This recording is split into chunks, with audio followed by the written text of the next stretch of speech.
الامر غير وكرو الامر غير يا عيني يا عيني يا عيني يا عيني فعلا يقع من تشيكن تدر مزار بيحاول ياخذ الفرصه هنا على ثور يا ولد يا مزار الرخ يغادر المباراه وايضا 4v1 بالنسبه لتيم دورد في باتل.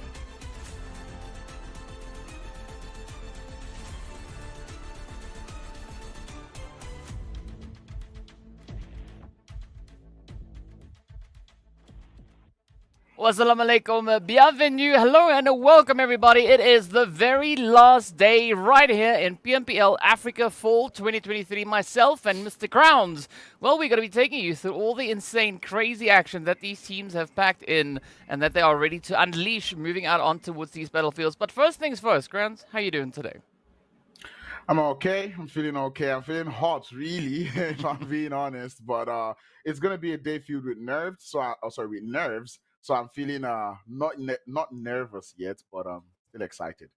Well, I think there's going to be quite a bit to look forward to. I mean, we've been comparing notes between the previous season, this season, to get a bit of an idea as to what we could maybe be seeing come through. And a few teams from the previous season are exactly in the same spot as they were in the previous season, right? So with that, I'm referring to the players from the World of Battle, RUKH Esports, Clear Vision, relatively close. FALCONS, they've definitely stepped up the ante, already sitting at the top of the leaderboard, which is looking absolutely phenomenal. But I think the big question is going to come in today is who's going to be the team to really crank out the most points and potentially make a play for that leaderboard? Because, I mean, there is currently a bit of a gap between first and second, right? We are looking at 36 points separating those two positions. So I imagine that there's going to be a lot of hard work coming through here, but I don't quite know who's going to be that team to clutch it out. Do you have any potential ideas?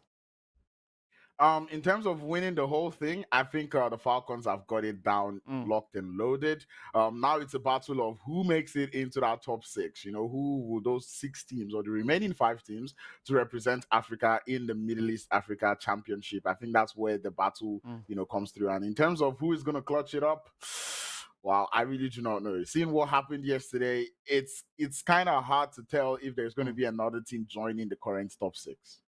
Yeah, and I mean, so one of the other interesting things that we saw in the previous season at exactly this point, right?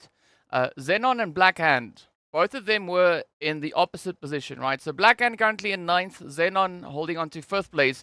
Last season, they were just the other way around. But as we know, at the end of the last day, both of those teams moved themselves up into 7th and 8th place respectively, both missing on the opportunity to get themselves in towards MEA Championship. And I'm curious to see whether or not they are going to be looking to rectify that, right? So for Blackhand potentially to catch up, they need to make up a minimum of 20 points right in the first match just to be on par with Greedy. So that is already going to be putting up quite a bit of a standard and quite a bit of an expectation for Blackhand to contest that. XENON currently holding within the top 6. I think they are going to be looking to defend that position, right? They don't want to let it slip from their fingers yet again. So I'm expecting at least those 2 teams really to duke it out here today to see who's going to be able to make it in.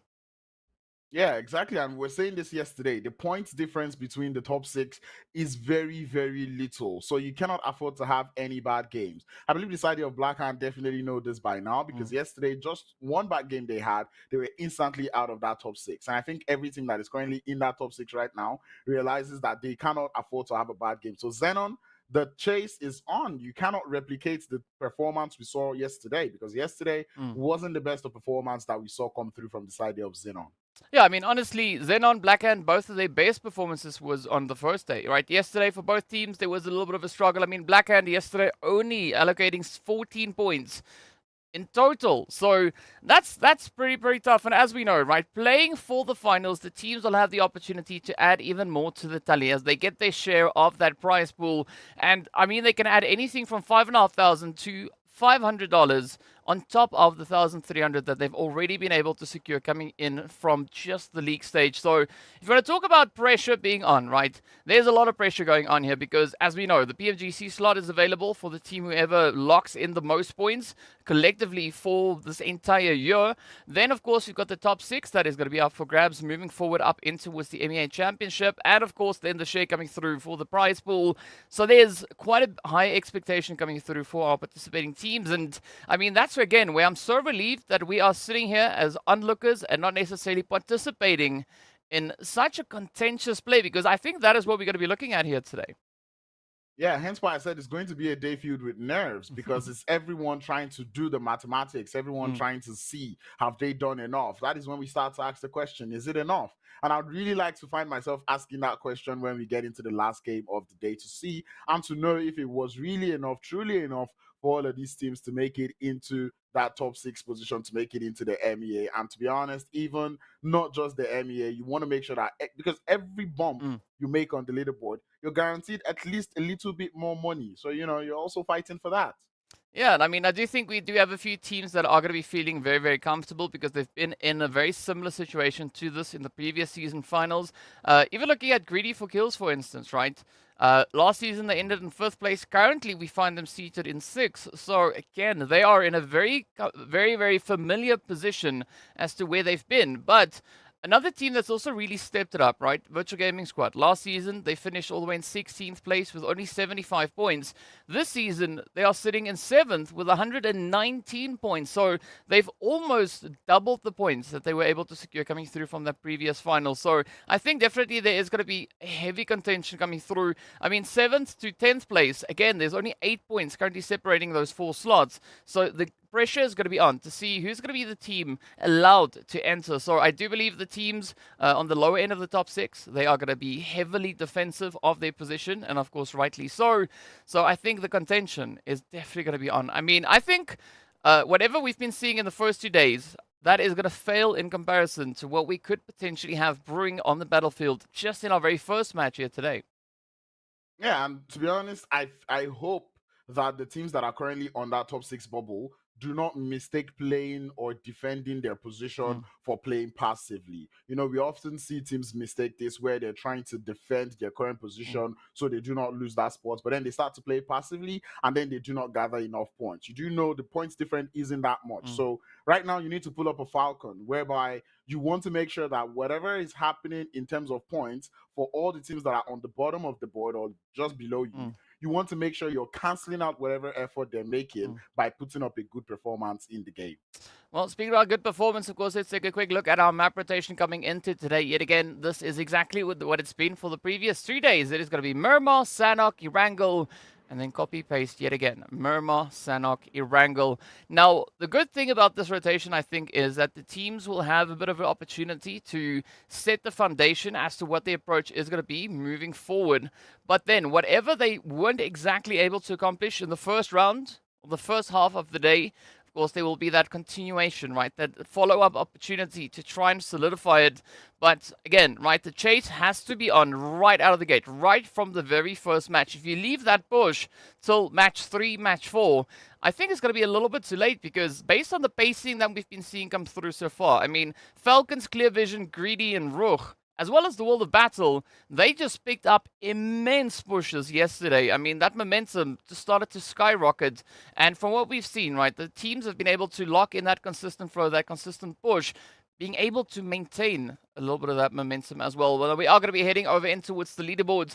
So the leaderboards that we are looking at here, this is minus one serving of bonus points, right? The general bonus points. So FALCONS, they have 20 more points. The World of Battle, they actually have 14 additional points ahead of what we see here. So these points are the totality of the finals plus phase 1, 2, and 3's bonus points. So yes, we know it's not 100% what it should be. FALCONS are supposed to be on 200. The World of Battle currently sitting on 164. And as we move a little bit further on down, again, the points, they're actually higher than what we see them right now.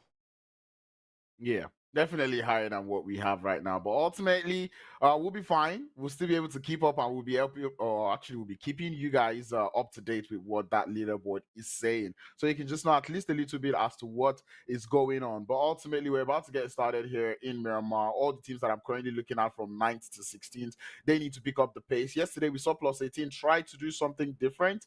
It was seeming to work towards the beginning of the day, but closing the games yesterday, it just seems like they got it a little bit wrong. So I'd like to see PLUSEIGHTEEN try to fight for more of that spot so they're able to make it up or, climb up more on that leaderboard.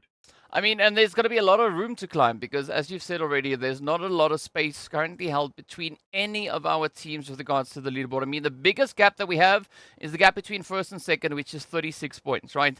Then we've got one gap of 18, 17, and 13. Aside from that, everything else is single digits. So there is still a lot of room and quite a bit of an opportunity for teams to still improve their positionals, their positioning on that overall leaderboard. But of course, it is going to be time for us to take a quick look at a bit of an ad. So be sure to stay tuned. We'll see you guys right back in a short few moments.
What's up, guys? Here we are getting ready to hop straight into the action, or potentially, well, getting closer. We are definitely getting closer. So the first match for the day is going to be just around the corner, of course. As we've seen already, we are going to be heading straight over in towards Miramar.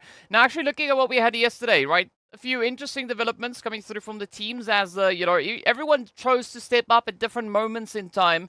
And of course, if you look back at the game that we had, right, the one to kick off the action for just yesterday, that was, of course, the match in which we saw, well, the Falcons actually coming through with a very strong replication of the first day. And you said yesterday, just before we ended, you want to see whether or not Falcons White can get the chicken dinner on match one yet again. So, are you still going to be keeping with that story? Do you still think it's going to be happening?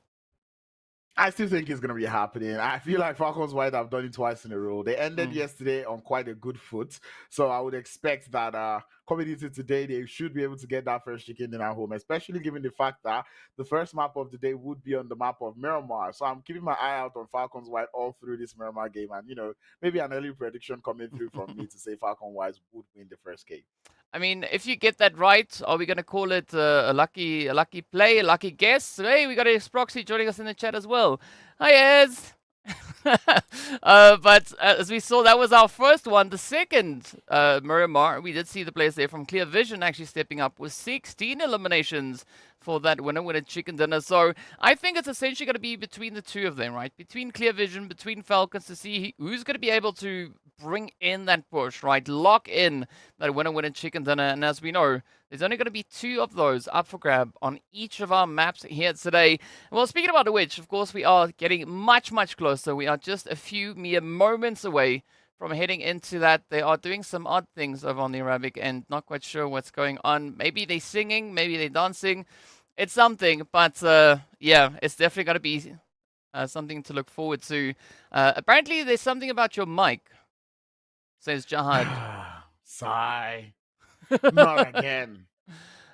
But ultimately, I hope today we're gonna be having clear audio coming through from me. And if you guys can hear me now, I was just going to say I'm really looking forward to how this first game would actually go through.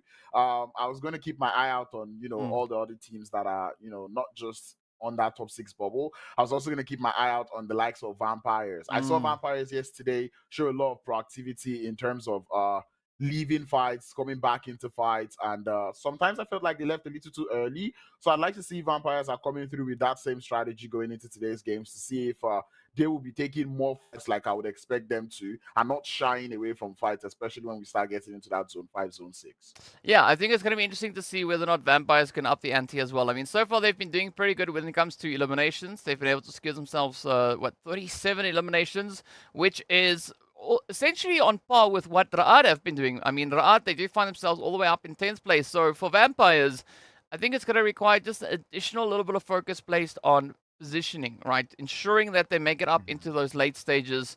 And, well, just keep doing what they've been doing with the aggression, right? Just keep those eliminations flowing, keep locking it in. And who knows, right? Today is going to be the big day where we look to see who's going to be the one to take that top position. And I mean, realistically, the World of Battle, based on how they've been doing in these first 2 days, I think they have a pretty good chance of potentially maybe contesting Falcons. Whether or not that is going to be the case, I don't know, but only 36 points are separating these two teams, and as we know, that is a very easily accomplishable goal within the battlefields here today. But Falcons, as you've said already, they are just going to be locking in and looking to, I think, let everything out of their sleeves, right? I don't think they're going to be holding back on any potential plays here today.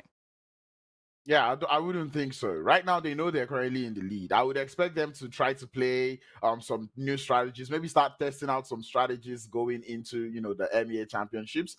But ultimately, I know with the way Falcons came into the finals, you can tell that this is a team that really knows how to stand their ground. They came into this finals with the opinion of, we want those PMGC points. We want to make sure we're staying on top. And the instance they started to stay on top, you could see them just putting up consistent points.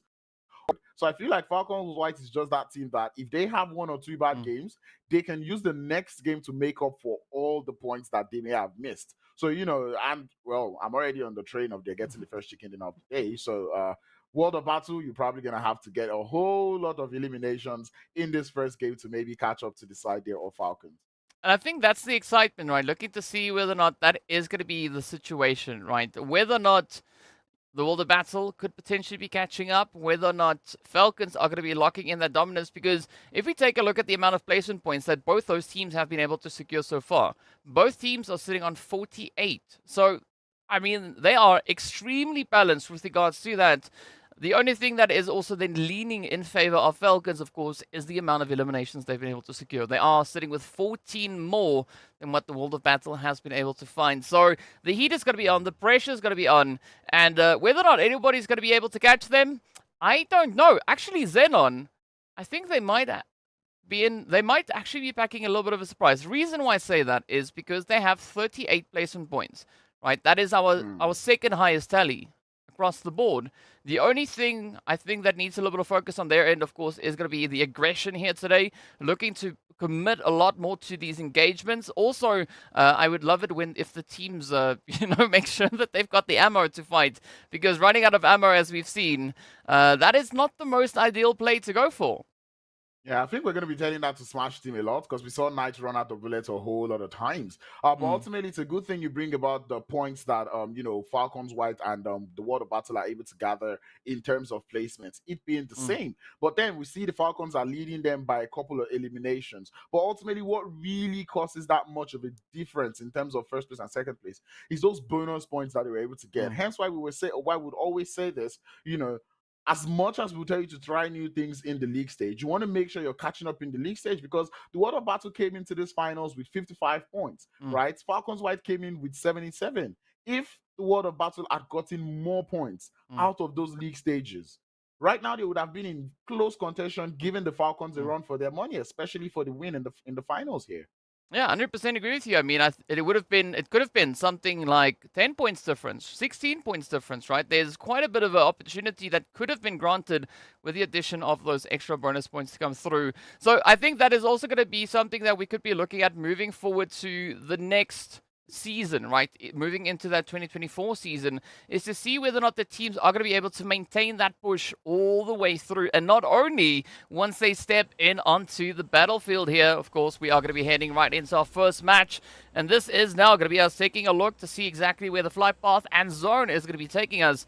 But from what we have already, it does seem like we are going to be starting over on towards that far eastern side. And, well, a slightly southern slanted flight path, but again, not a super aggressive shift down to that southern side.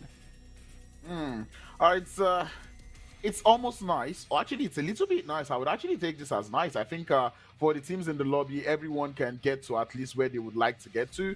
Shouldn't be too stressful for them. I see San Martin is in play. Water treatment is reachable. Cruz de Valle is reachable. You know, El Azhar, we're starting to see Greedy, jump towards that position, which I like.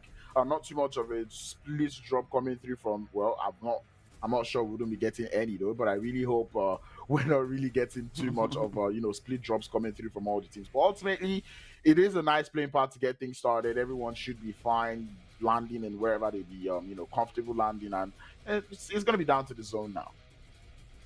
Yeah, it is definitely going to be down to the zone. We don't necessarily see any major concerns with regards to hot drops coming through. The teams do seem to be respecting the space. Oh, but the big kicker, the zone heading down towards the south with Los Leones now being smack dab center. I think this is going to be quite interesting, especially looking at down towards that southern coastline. I mean, that in and of itself is a very challenging terrain to play through. It's so not nice. There's still a little bit of water in play. Hopefully we don't get to see more of that southern shifts coming through from us from the zone. But ultimately, it's I feel like I'm just more glad that there's a lot of land, really, as compared to water. As compared to day one. That's what you mean to say, because for those of you who forgot, right?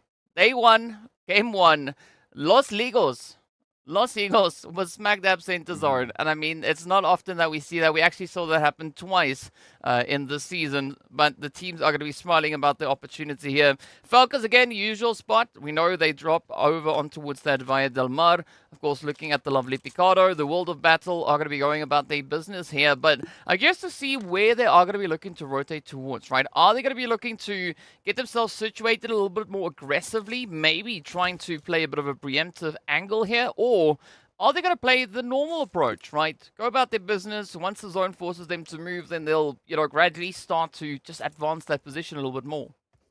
I think it'll be down to the amount of space that the side of Falcons are able to grab. We've seen them that one thing that makes them play very well on this map of Miramar is how much space they're able to award themselves. So we would always see them go towards position, take out teams that are very close to them, so that way they're able to gather as much information as possible. I'm really looking forward to seeing if they would continue to do more of that 2-2 splits that we saw come through from them yesterday, which was excellent, by the way. I would want to see if they would be doing that today, and ultimately would want to see if the rest of the lobby will be also finding a way to create space for themselves on this map of Miramar.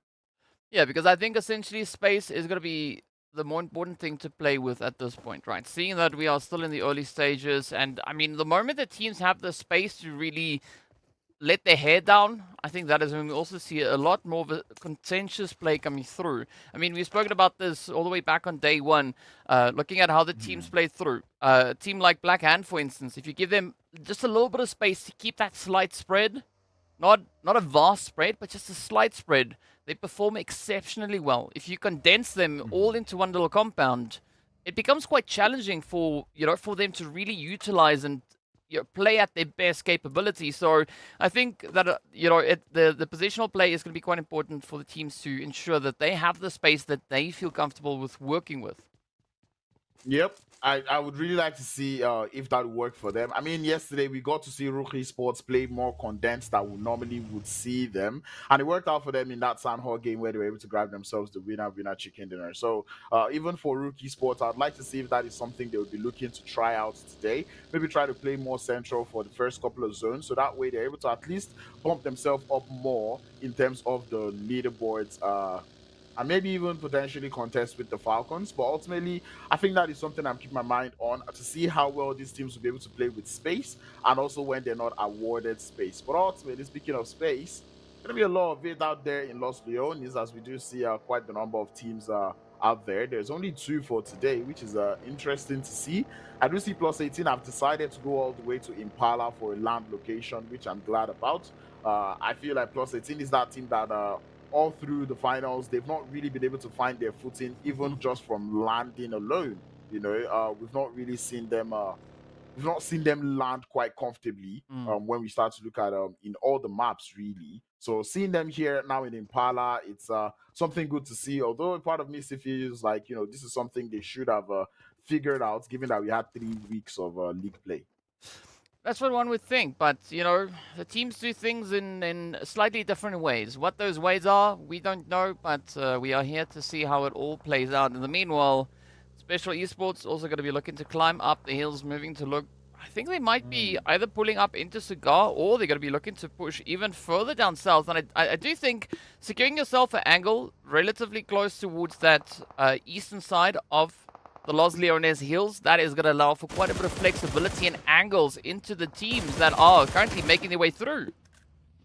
Yep. I'm already starting to see so many of these teams heading towards that Los Leones area. We're beginning to see this type of gameplay come through. We saw that yesterday, where many of the teams decided to send it to the center of the circle at the beginning of things. You know, that first circle, we're seeing them in the center of the circle. We're already seeing that as there's like so many colors out there in the center of the circle. Walaikum salam, by the way, for Raza in the chat.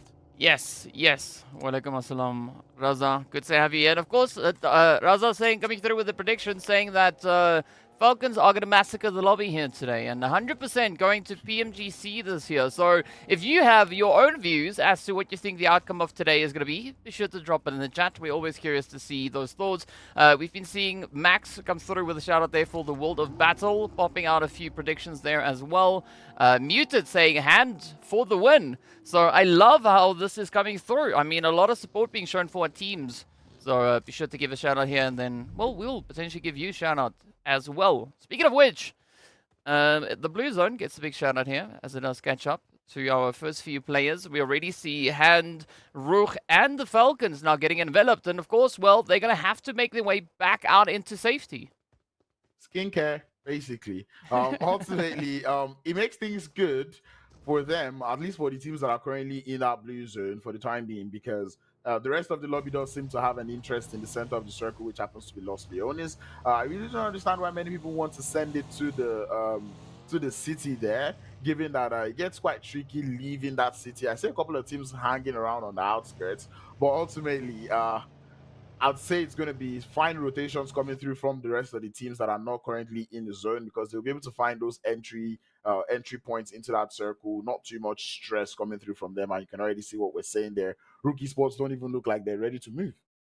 Yeah, that is a little bit odd. I mean, I know I said that some teams might be taking a slightly different approach here, but that is maybe a little bit too late back, because, you know, sipping on too much blue juice is not going to do you very, very well. Instead, it is going to be it's going to be putting quite a bit of a dent into those HP bars. I mean, the Vampires also just about to make their entry into the safe area, and they've got an easy push right down on towards the zone. But look over towards the east. I mean, that is going to be absolute chaos. We've got essentially, well, what, like 7/8 of the lobby all situated onto the east?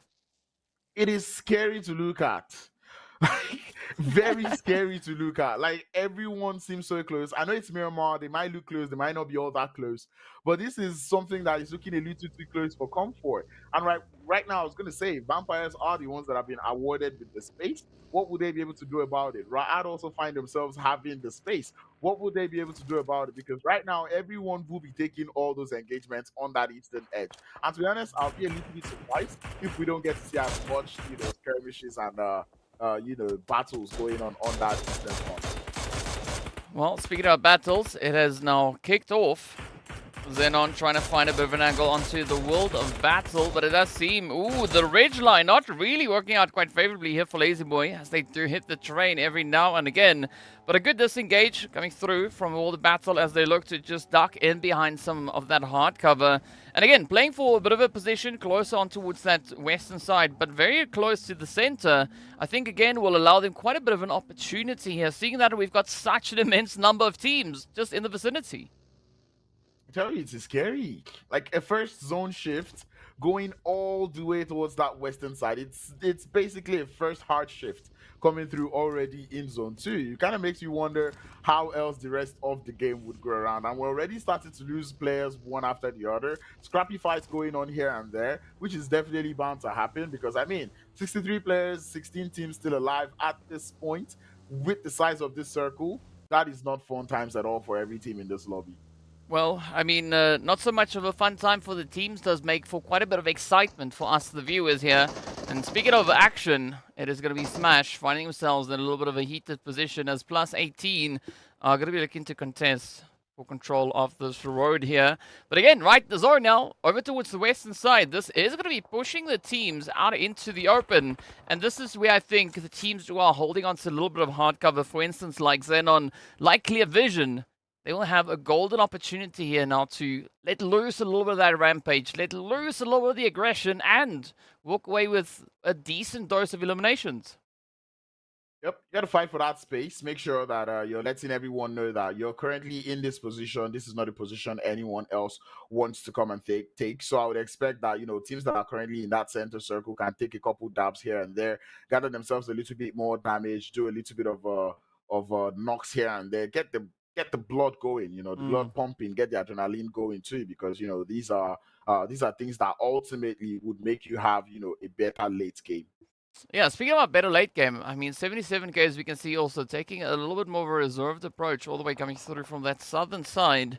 But I think they are going to be having a little bit of a tough play, pushing straight forward in towards the zone. I think ideally maybe something closer towards smack dab south.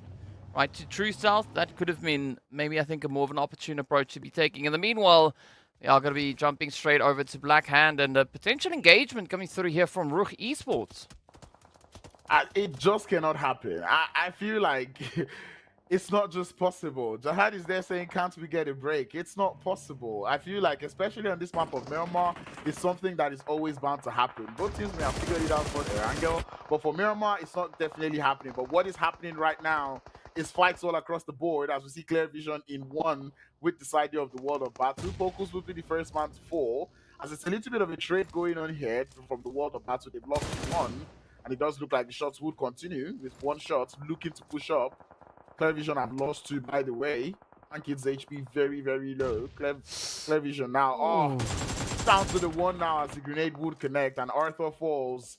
But the third party is what is saving the side of Clear Vision in this engagement. But this is a very bold approach being taken here by the World of Battle, taking on quite a bit of a spread. And now it's going to be Smash pushing in, trying to close it up. They do find the World of Battle as Krona gets swept away, and that is done. Right, our first team back in the lobby. Now Clear Vision holding on with one. Not quite sure whether or not VanKid is going to be able to contest this current play, but they're going to have to try their utmost best. You can see Smash already sitting with 4 eliminations to their name. Clear Vision only holding on 1 elimination. So, yeah, VanKid, best of luck, because this is going to be quite challenging parking to try and pull off. Yep. And right now, with these two teams actually getting dwindled down to numbers, or with Clear Vision being dwindled down to number, it kind of opens things up in terms of that top 6 position. Nagato, though, in a 1v2 situation with the remaining players there from RUKH Esports, Rami very low on HP, as XENON doesn't seem to be too close to the vicinity. It does look like Nagato is trying to buy himself a little bit of time, but doesn't quite hear those audio cues too well. Rami don't miss those. Let's find that knock. Pre-fires coming in through. Rami falls. XENON looking for more as the grenade now in the hands there of Pusher. It's only a matter of time. XENON's got his own loading up also, but the grenade would spoil only the door. That one does get sent in. Bounces off of the ceiling. Not quite finding the knock just yet. And a stun grenade to add a little bit of salt to the injury. We start to see the pre-fires coming in through shots. XENON holding his end as we continue to see more. For RUKH Esports, they've got the numbers. Pusher is still up. Same thing can be said about Eugene, with XENON having no terms or no chance to grab at least one revive up onto his teammates. I think this addition of Eugene now looking to just help fortify the angle is going to serve RUKH Esports very, very well. +18, still going to be trying to dance their way around the lobby here, but XENON now about to get met with quite a bit of aggression. You can see Pusher locking in the spray. He's now going to be looking to breach entry. Oh, and there we go, +18. Our second team to fall, but again, 1 elimination up. Hey, at least they don't go to the donut shop. That is all that matters. PLUSEIGHTEEN only able to keep up 1 point today, or sorry, for the first game of the day, which is definitely not nice, especially given the fact that I challenged them to see them do more in terms of positioning and not just eliminations. But ultimately, I guess that's going to be a sad end for them for the first game of the day, but hopefully they can keep their heads up and look to improve as the day continues to go by. Well, speaking about improvements, it is going to be Wave now looking to improve their elimination tally as they are starting to take a bit of aim onto the side here of Smash. Both teams now in contention for control of the eastern edge of zone. But Wave now starting with a little bit of strafing, trying to lock in as many different angles as they possibly can. Gaddafi and everybody else looking for the plays. Ilias, they know that they are now in a world of trouble, seeing that the HP bar is so low, managing to at least quickly rectify. Ooh, that bar. A quick trade coming through here, but up comes the push. Now, Wave looking to get this elimination secured, and they do succeed. One down, and a few more to go. Smash team losing one. I would have said Ilias should have allowed those players move, but he took some shots and, well, definitely did not play out well for them. But ultimately, Wave Esports still up by 4. A couple of players down on HP, but that is something that can be easily fixed. A Smash team do not want to give up on this fight. They've lost Knights now on the other side of things to a knock. Now they're down to 2 players up and gunning. Hopefully they will be enough as we start to see a little bit of third party coming through, or maybe not. It's the off angle coming through from Petrox to find that thirst with Wave getting themselves 2 eliminations up. Ooh, Black Lost in so much trouble. About to get backstabbed. As you can see, Wave, they've got the coverage. They've got the angles. All they need to do now is try to constrict and get the jump secured. Black Lost, Arif. Ooh, beautiful nade over the top. As they do find Rex, but again, as we know, Rex is going to be looking to relay all that information as the rest of the team. There is no way. Pushes on through Arif now. Oh, down they go as Gaddafi follows it up, and that is it. Wave almost running into a very hot situation right here. That would have been a throw and a half if Wave Esports had lost that. I mean, they had the numbers advantage, and they got reduced all the way from a 2v4 to a 1v1. Wave, you cannot be that sloppy, and I really hope they've taken their mistakes. Maybe it's just because this is the first game of the day. Their hands are just getting warmed up. But speaking of getting warmed up here, it is the Falcons now looking to start the elimination count as they get a little bit of help coming through from the XENON team. GREEDYFORKILLS would be the ones on the receiving end of things as the Molotov comes through from Puncher onto that position there. It's a good one to get the spread, but they'll have would fall coming through from the side of Special Esports as GREEDYFORKILLS cannot quite catch a break. The side of Falcons also realize that it's third party, but it's not even the ones we know. It is Virtual Gaming Squad to do the damage here, and it is a lot of trouble here on the south. Yeah, and the South's pressure is not going to be relenting just yet. As you can see, Virtual Gaming Squad, Special Esports, both teams holding on to some pretty formidable angles. And now with the addition of XENON, smack dab center, this is going to be a pretty tough run coming through for the Falcons. But they are not going to be shying away out of a bit of a challenge, right? RUKH also going to be taking their approach, listening to the noise being made there by Special, so we could maybe see Zuxi come through with a bit of a jump, maybe a bit of a surprise. Oh, and that is exactly what happens. They find Broly, and this is a great opener, right? Falcons, they can maybe look to capitalize on this opportunity. You blink for 1 second and you miss it, because I'm like, Falcons, where did they get 5 eliminations? But they have it. I'm not going to question any further.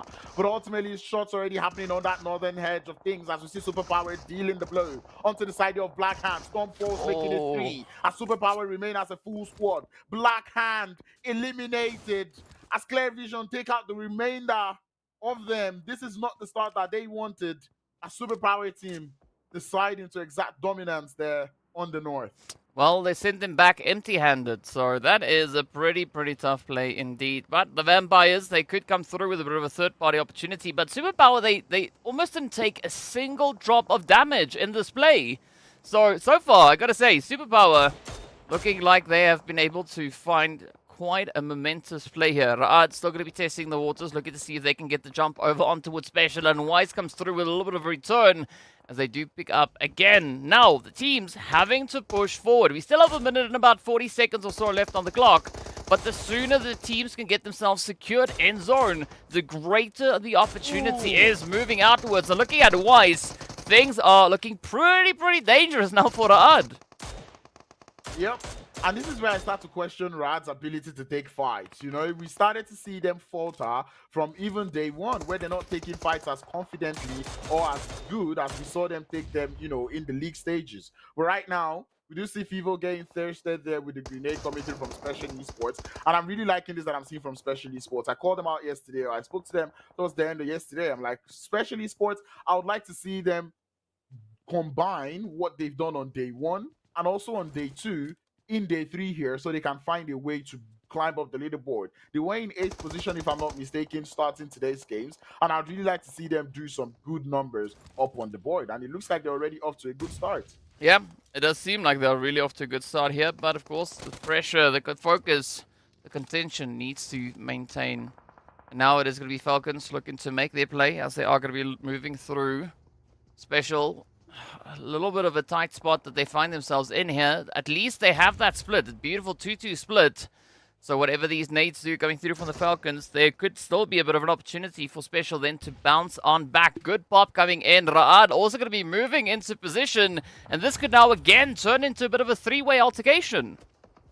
Yep, and right now I'm almost scared for Special Esports, but at the same time I'm trying to be a bit confident as the trade is initiated there. Special Esports lose one same can be said about FALCONS as we start to see the mollies come out. But FALCONS will lose one more as Axel falls. Molotov up onto P6's position, but we'll be able to walk it off for the time being. RUKH coming in through for the third party of the century. This is not helping matters at all. Brody trying to salvage as many points as he can, as we can see 4 eliminations already up. Puncher lets that net fly in the face of Ramsey as Ramsey falls. Puncher holding up as the last player left for the Falcon team. But RUKH, they've come in through absolutely blazing. Perfectly timed third party as Broly currently being disturbed on that revive.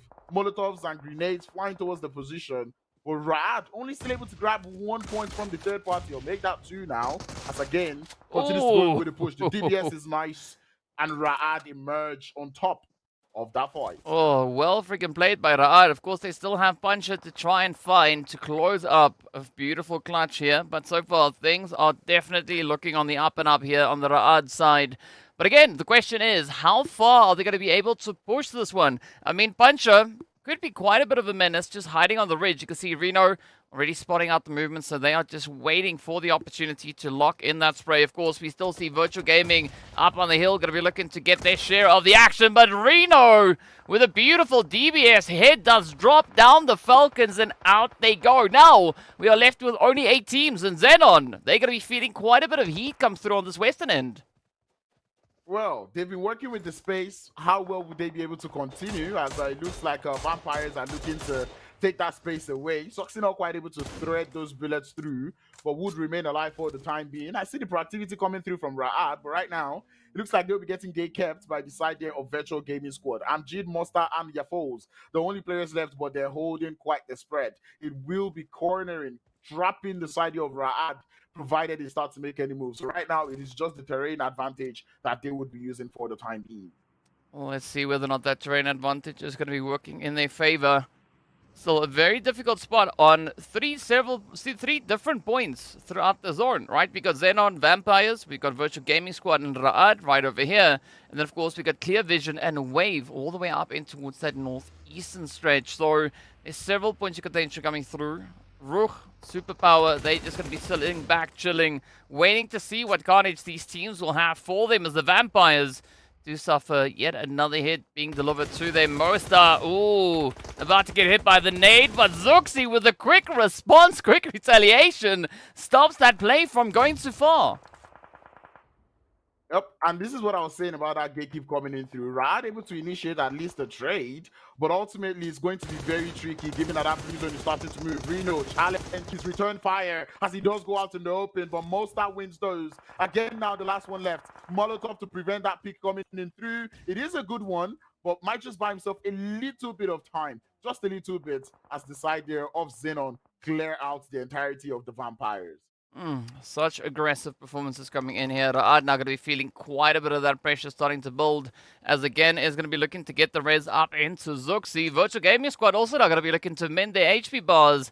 looking to get themselves back into contention as we await that next zone. It does take us right up into limbo. And again, things not improving at all as the teams go from a pretty tough spot to an even more challenging region to try and play through. As you can see, a beautiful bit of elevation now separating the northwestern side from that southeastern end. So whoever gets themselves positioned smacked up center zone could potentially be smiling all the way to that winner chicken dinner.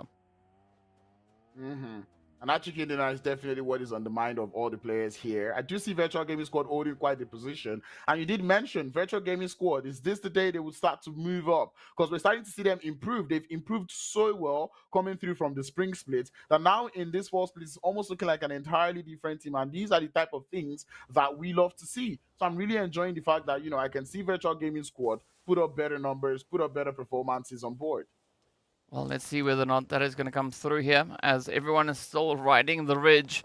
We do see Foz being the only player currently situated within the zone, so everyone else seems to be quite reluctant. But I think if you Wave at this particular point in time, you're going to be smiling because, I mean, Wave, they've been out of this fight for quite some time, while the rest of the lobby look to deal with the situation. RUKH now getting delivered a very devastating blow as they go out in 7th with 4 eliminations up. XENON now starting to push towards the southern edge, but they are followed very closely by Superpower moving in behind them. This is not going to help matters at all, as G. He's been excellent on that return fire. Gets down one player there from the side there of XENON, as they would also lose 2. Carry boy down. And XENON, one way or the other, they've pushed into the wrong list of fights. Senke has to deal with the whole of Superpower as they start to force into his position here. As we start to see Superpower fall back a little bit, which is interesting, actually. Pusher is somewhere in the background, definitely watching all of this happen. And can Pusher do it? Is he going to do it? One grenade would do it all. Oh, no. DK. Oh, no. Yeah. How many? He gets 1. The Molotov to follow. Definitely know where he is. Looking for 2. Looking for 2. On the DBS. Clear vision though. Vankage on the bottom. He definitely is not going to miss that one anymore. As the shot starts to fly. Pushing up. White boy. You can see a little bit of white boy there. As the third party really, really imminent here. There's 5 teams alive. The space is enough. But everyone can see what is going on every angle of the zone. And Wave Esports control a very, very strong position right now. I mean, this is exactly the position I was talking about, the spot that Wave now has started to take, and this is where they get the opportunity to leverage the control they have over the zone onto the rest of the lobby. I mean, Superpower, they're going to be feeling all the heat that VanKid has in store for them. Let's see whether or not this nade is going to be closing up as we do say goodbye to Berlin. White boy, super low, and one more nade could seal their fate. Quick response, a little bit of a tennis match. What? How has that not connected? I was going to say, Superpower, their greatest enemy in this game today, or this first game, is the grenade. So Wave Esports coming for the help. How that has happened, nobody knows. But Wave Esports, with 10 eliminations, have gotten themselves the first winner chicken dinner of the day. Well needed, as 20 points will definitely push them up on that board, on the leaderboards going into the final 5 games today. I mean, that's also the first winner chicken dinner on Miramar for Wave Esports. So big congratulations going to them. I mean, nothing wrong with waiting till the last day to get, a bit of an accomplishment secured here. But 12 eliminations and 1760 with regards to damage. A very healthy dose of a performance coming through here from the side of Wave. And this is what we love to see, right? Even all the way up to the very last day of the finals, the teams are going to be looking to come through with the upsets, to come through with the surprises, and keep us guessing. Because, I mean, honestly, I don't think we would have guessed that Wave would be the team to take this winner chicken dinner based on how they've been playing Miramar in all the previous matches. But big congratulations going out to them for, well, proving us wrong, right? Gotta love all these plays. Exactly. And to be honest, even based off of their position in that game, at least before the final moments, I'm like, would they be able to do it? I mean, they did start off quite early out there in Los Leones, but ultimately maneuvering their way, staying a little bit quiet, and then upping up the dial towards the end of the circle was wonderful to see. 12 eliminations, well deserved. Well, speaking of which, let's take a look at the highlights, and we'll be back after a short few moments. Stay tuned.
right, and we are back. I mean, I don't even watch football, and that comment was quite funny. So well done, well played. But yeah, speaking about well done, well played, that is exactly what we get to say. Going out to the side there of Wave Esports, setting the standard, setting the bar, and the expectation, and what we could look to see come through here for today. So.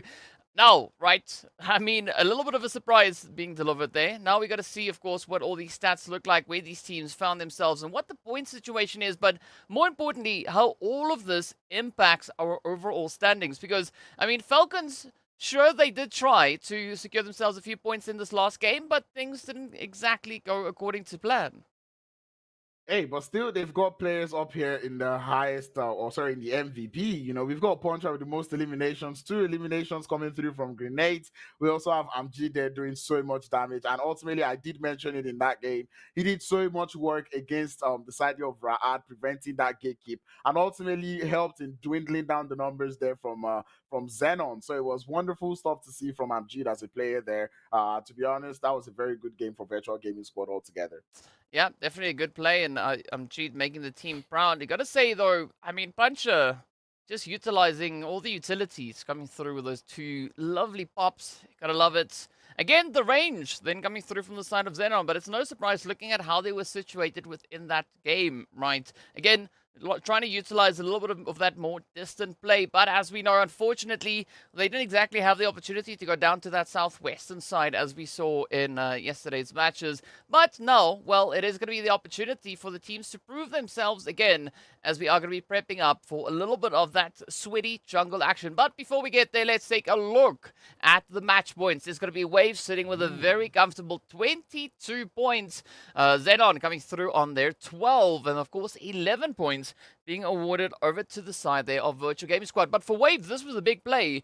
There's actually a lot of them 2 slots, right? They jumped up 2 slots. Yep, and this is something that they needed. You know, we were saying it, for every slot you're jumping on top of the board, you're getting more and more of that prize pool being awarded to you. Especially Sports able to get themselves 4 points coming out of this game. Nothing too bad. I was currently looking at that first page and seeing the side here of Clear Vision, able to put up some numbers up on board. RUKH Esports putting up numbers on board.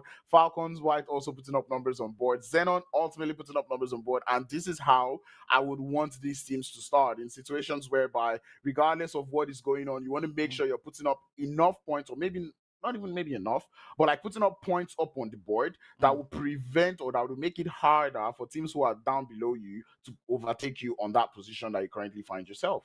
Well, that is definitely not the play that we saw come through for Greedy, right? Greedy not securing themselves 80 points in this past match, so no change going to the top 6 spot, right? The gap is still what it is, but what we have seen is Virtual Gaming Squad closing that gap up considerably. There's only now 2 points separating 6th from 7th place, and Black Hat unfortunately also coming in with an empty hand. They are still 20 points away from the top 6, but they've also now been moved down a position. So that does increase the pressure and the level of difficulty that they have to try and get through to make that big jump. And I think, well, it's going to be a pretty big jump. I mean, 20 points don't sound all that much. But, I mean, we still have 5 matches. We still have 5 matches, but seeing the way Black Hand has started today, I mean, that was pretty much their first engagement, and they did lose. You know, as much as there was a little bit of a third party, the third party situation only came through because of on only the last player. You know, it was basically a 3v4 fights trying to take a compound away from the side of Superpower, and that just did not work out well for them. So I'm beginning to be a little bit skeptical about them, but I really hope they can step it up, because we do know momentum does play a lot when we talk about PUBG Mobile, and if you're already starting off the day with a very bad performance or in a bad foot, it kind of makes you'd have to go extra to get yourself that energy to play the remaining games. I mean, speaking about extra, right, let's look at what Wave did in this past match. Gaddafi coming through with 485 damage, only taking 104. So a very strong step up here from the side of Wave. And, I mean, also a very decent spread. As you look at the damage, everyone bringing their fair share with that contribution. I mean, you can't really say that any particular one of their players was doing the most work of carrying the team forward, right? Obviously, it looks slightly different when we look at the exact amount of eliminations they were able to secure, but damage-wise, a very consistent play coming through from Wave. So I want to see how the aggression and the stats that we had over on Sanhok just now, how that is going to be translating on Miramar is going to be translating rather over on towards Sanhok. I'm getting my maps mixed up, but either which way the jungle, right? How the desert translates to jungle action, and who's going to be wants to step it up? Because as we know, yesterday, again, the surprises just kept on coming, and I think we are going to be in for quite a bit of a ride for yet another time here. Yep. I'm looking forward to seeing how this Sanhok would go. It looks like some of the teams that are up there on the top have not quite found their footing, and I really do not know what it would be coming through from there. Maybe this is them trying to test out the lobby, or maybe this is just the bottom teams that have actually stepped up to the challenge to try to put the upper teams in a run for their money. But let's just see how it goes as we're about to get into Sanhok, the second map of the day. Well, no further delay as we hop straight on to it. As we know, yesterday at this point, RUKH Esports came through with a lovely 18 elimination winner chicken dinner. So that does set the bar quite high as to what we could potentially be having come through here. But as we've seen already, right, surprises being pretty all over the place as Wave at this exact point yesterday also only found themselves 1 point after 2 games. And just on the first match today, they've already been looking to change up that approach. So a lot could happen right here in this game. Well, let's see where that zone is going to be popping as we, of course, again, do have a little bit of that hot drop action coming right down into none other than Paradise. Yep, I don't think that is something that we're going to see stop ever, at least not for these finals. I still said it the other day that I really do not know where else I could say these teams would actually land, as every other place does seem to be quite occupied for the time being. Paradise is almost big enough, so ultimately this is something that those two teams could share. Yesterday we saw this idea of Smash Team lose 1 player upon landing there in boot camp, but today we'll try to see if they will be able to cohabit, be friendly neighbors and make it out of there, but ultimately it'll be hugely dependent on weather. I want to say hand zone, and I'm pretty sure all the Black Hand fans in the chat will be quite excited about this. But before I talk about the fact that it does look like a very convenient game for Black Hand, it is the fact that there's a whole lot of water in that zone. Yes, it does seem like at least we've got about 50 to 60% water. Again, it's really difficult to make an accurate assessment as it's a circle, and I don't have my protractor and my calculator at hand, so yeah, let's go with that. Let's say it's about 50 to 60% water that is currently held. Speaking about land and water, Smash, well, they're going to have to try and find a bit of a play here. I'm happy to see that both Greedy and Smash have decided to go opposite directions, right? They're not looking to get into a straight-on engagement, and instead going to be looking to prioritize that zonal positioning ahead of I think, an untimely engagement. Hopefully. Hello, mustache guy, as I see you've joined us in the chat today. Or the guy without a mustache, whichever one, I would always call you mustache guy. But ultimately, early rotations is something that I'm already seeing coming through from the side of Wave Esports. That is proactivity coming through, realizing that you can get as much loot as you can get. Maybe have a couple of players also lose, but you want to secure that position. If at all you're not going to go to the top of the Camp Alpha Hills yet, you want to make sure that you're preventing other teams from making it there. Hence why I understand the play, seeing them that they've got Petrox somewhere close to the bottom of the hill, hopefully preventing teams from making it up to the top. So by the time the rest of the team are done looting, they can find their way up to the top of the hill. So it's a good play coming through from the side of Wave Esports. Yeah, a little bit of a preemptive strat on their end. Meanwhile, Falcons, very comfortable spot down on towards the southern side. I'm curious to see whether or not they are going to be looking to rotate straight up onto that northwestern island, or are they going to be looking to put up a bit of a bridge camp, right? They're going to see if they can maybe find a few potential fishes, maybe a few eliminations along the way. Speaking about the setups, you could have also one coming through towards bootcamp, right? Virtual Gaming Squad all the way down there. Clear vision, very spread out looting phase that they're going through. And I think rightly so, because Lakawi, Kampong, not necessarily all that hot with regards to drop, especially not for 4 players. Well, I mean, they're making use of the space they have, and they would use that as well as or as good as they would want to use it. Ultimately, I like the fact that as Superpower have decided to, condense their drop splits again, which is good because yesterday we started seeing some drops or some splits coming through from them that seemed like they were reaching or a little bit pushing it, and I'm pretty sure they realized that team seeing that they would definitely want to take advantage of that. I really have to point this out given that RUKH Esports have just lost default on rotation. The way RUKH Esports have rotated in these finals have definitely not been the RUKH Esports that we know. Rami, you have to give up on that puppy. All the tires are gone. It's just flexing, you know. And Smash Team, they're looking for that player. Yeah, they're looking for the smash hits, and so far, I mean, Rami has been dealt quite a bit of a hand, and just one more shot is all that will be needed to end the run, at least for Rami.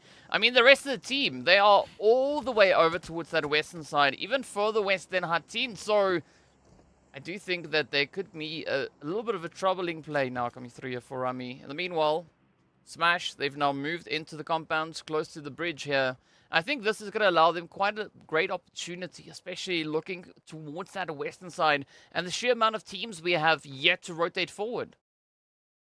And to be honest, in Camp Alpha zones, I would say to get the rotation started quickly, because knowing that you've got teams that land in Camp Alpha, you know that that top of the mountain would definitely be occupied. And you know, when there's a team on the top of that mountain, they would start to take shots at everything that is on the bottom. So what I would suggest for all the teams, why I would kind of understand it, is a situation whereby we know that if we try to make it to the center of the circle, we'll probably get picked apart one after the other. Let us just try to clear all the teams that are out there on the outskirts, maybe on the edge, see how many eliminations we can get, and then from there on out, we can start to figure out how we would contest and fight against the team that has that high ground advantage up in Camp Alpha.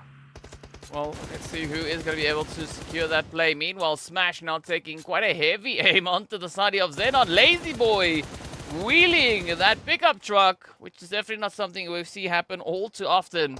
But Marshall got to keep a little bit of overcover, overwatch, trying to ensure the safety of the rest of their players. And now Knight going to be dialing up the aggression, spotting out the opportunity. Senke is down, Carry Boy right there alongside them, but this could be Knight. Locking in the play though. Ooh, Senke actually managing to escape. Well, not for too long. Would get spotted a little bit. The HP bars are still reducing. Very relieving to see Knight now he has bullets, and that is exactly what that player does when he has bullets to spare. But anyway, Lazy Boy crawling in the middle of the water, in the middle of the road there. Knight on a 3-piece there onto the side of XENON.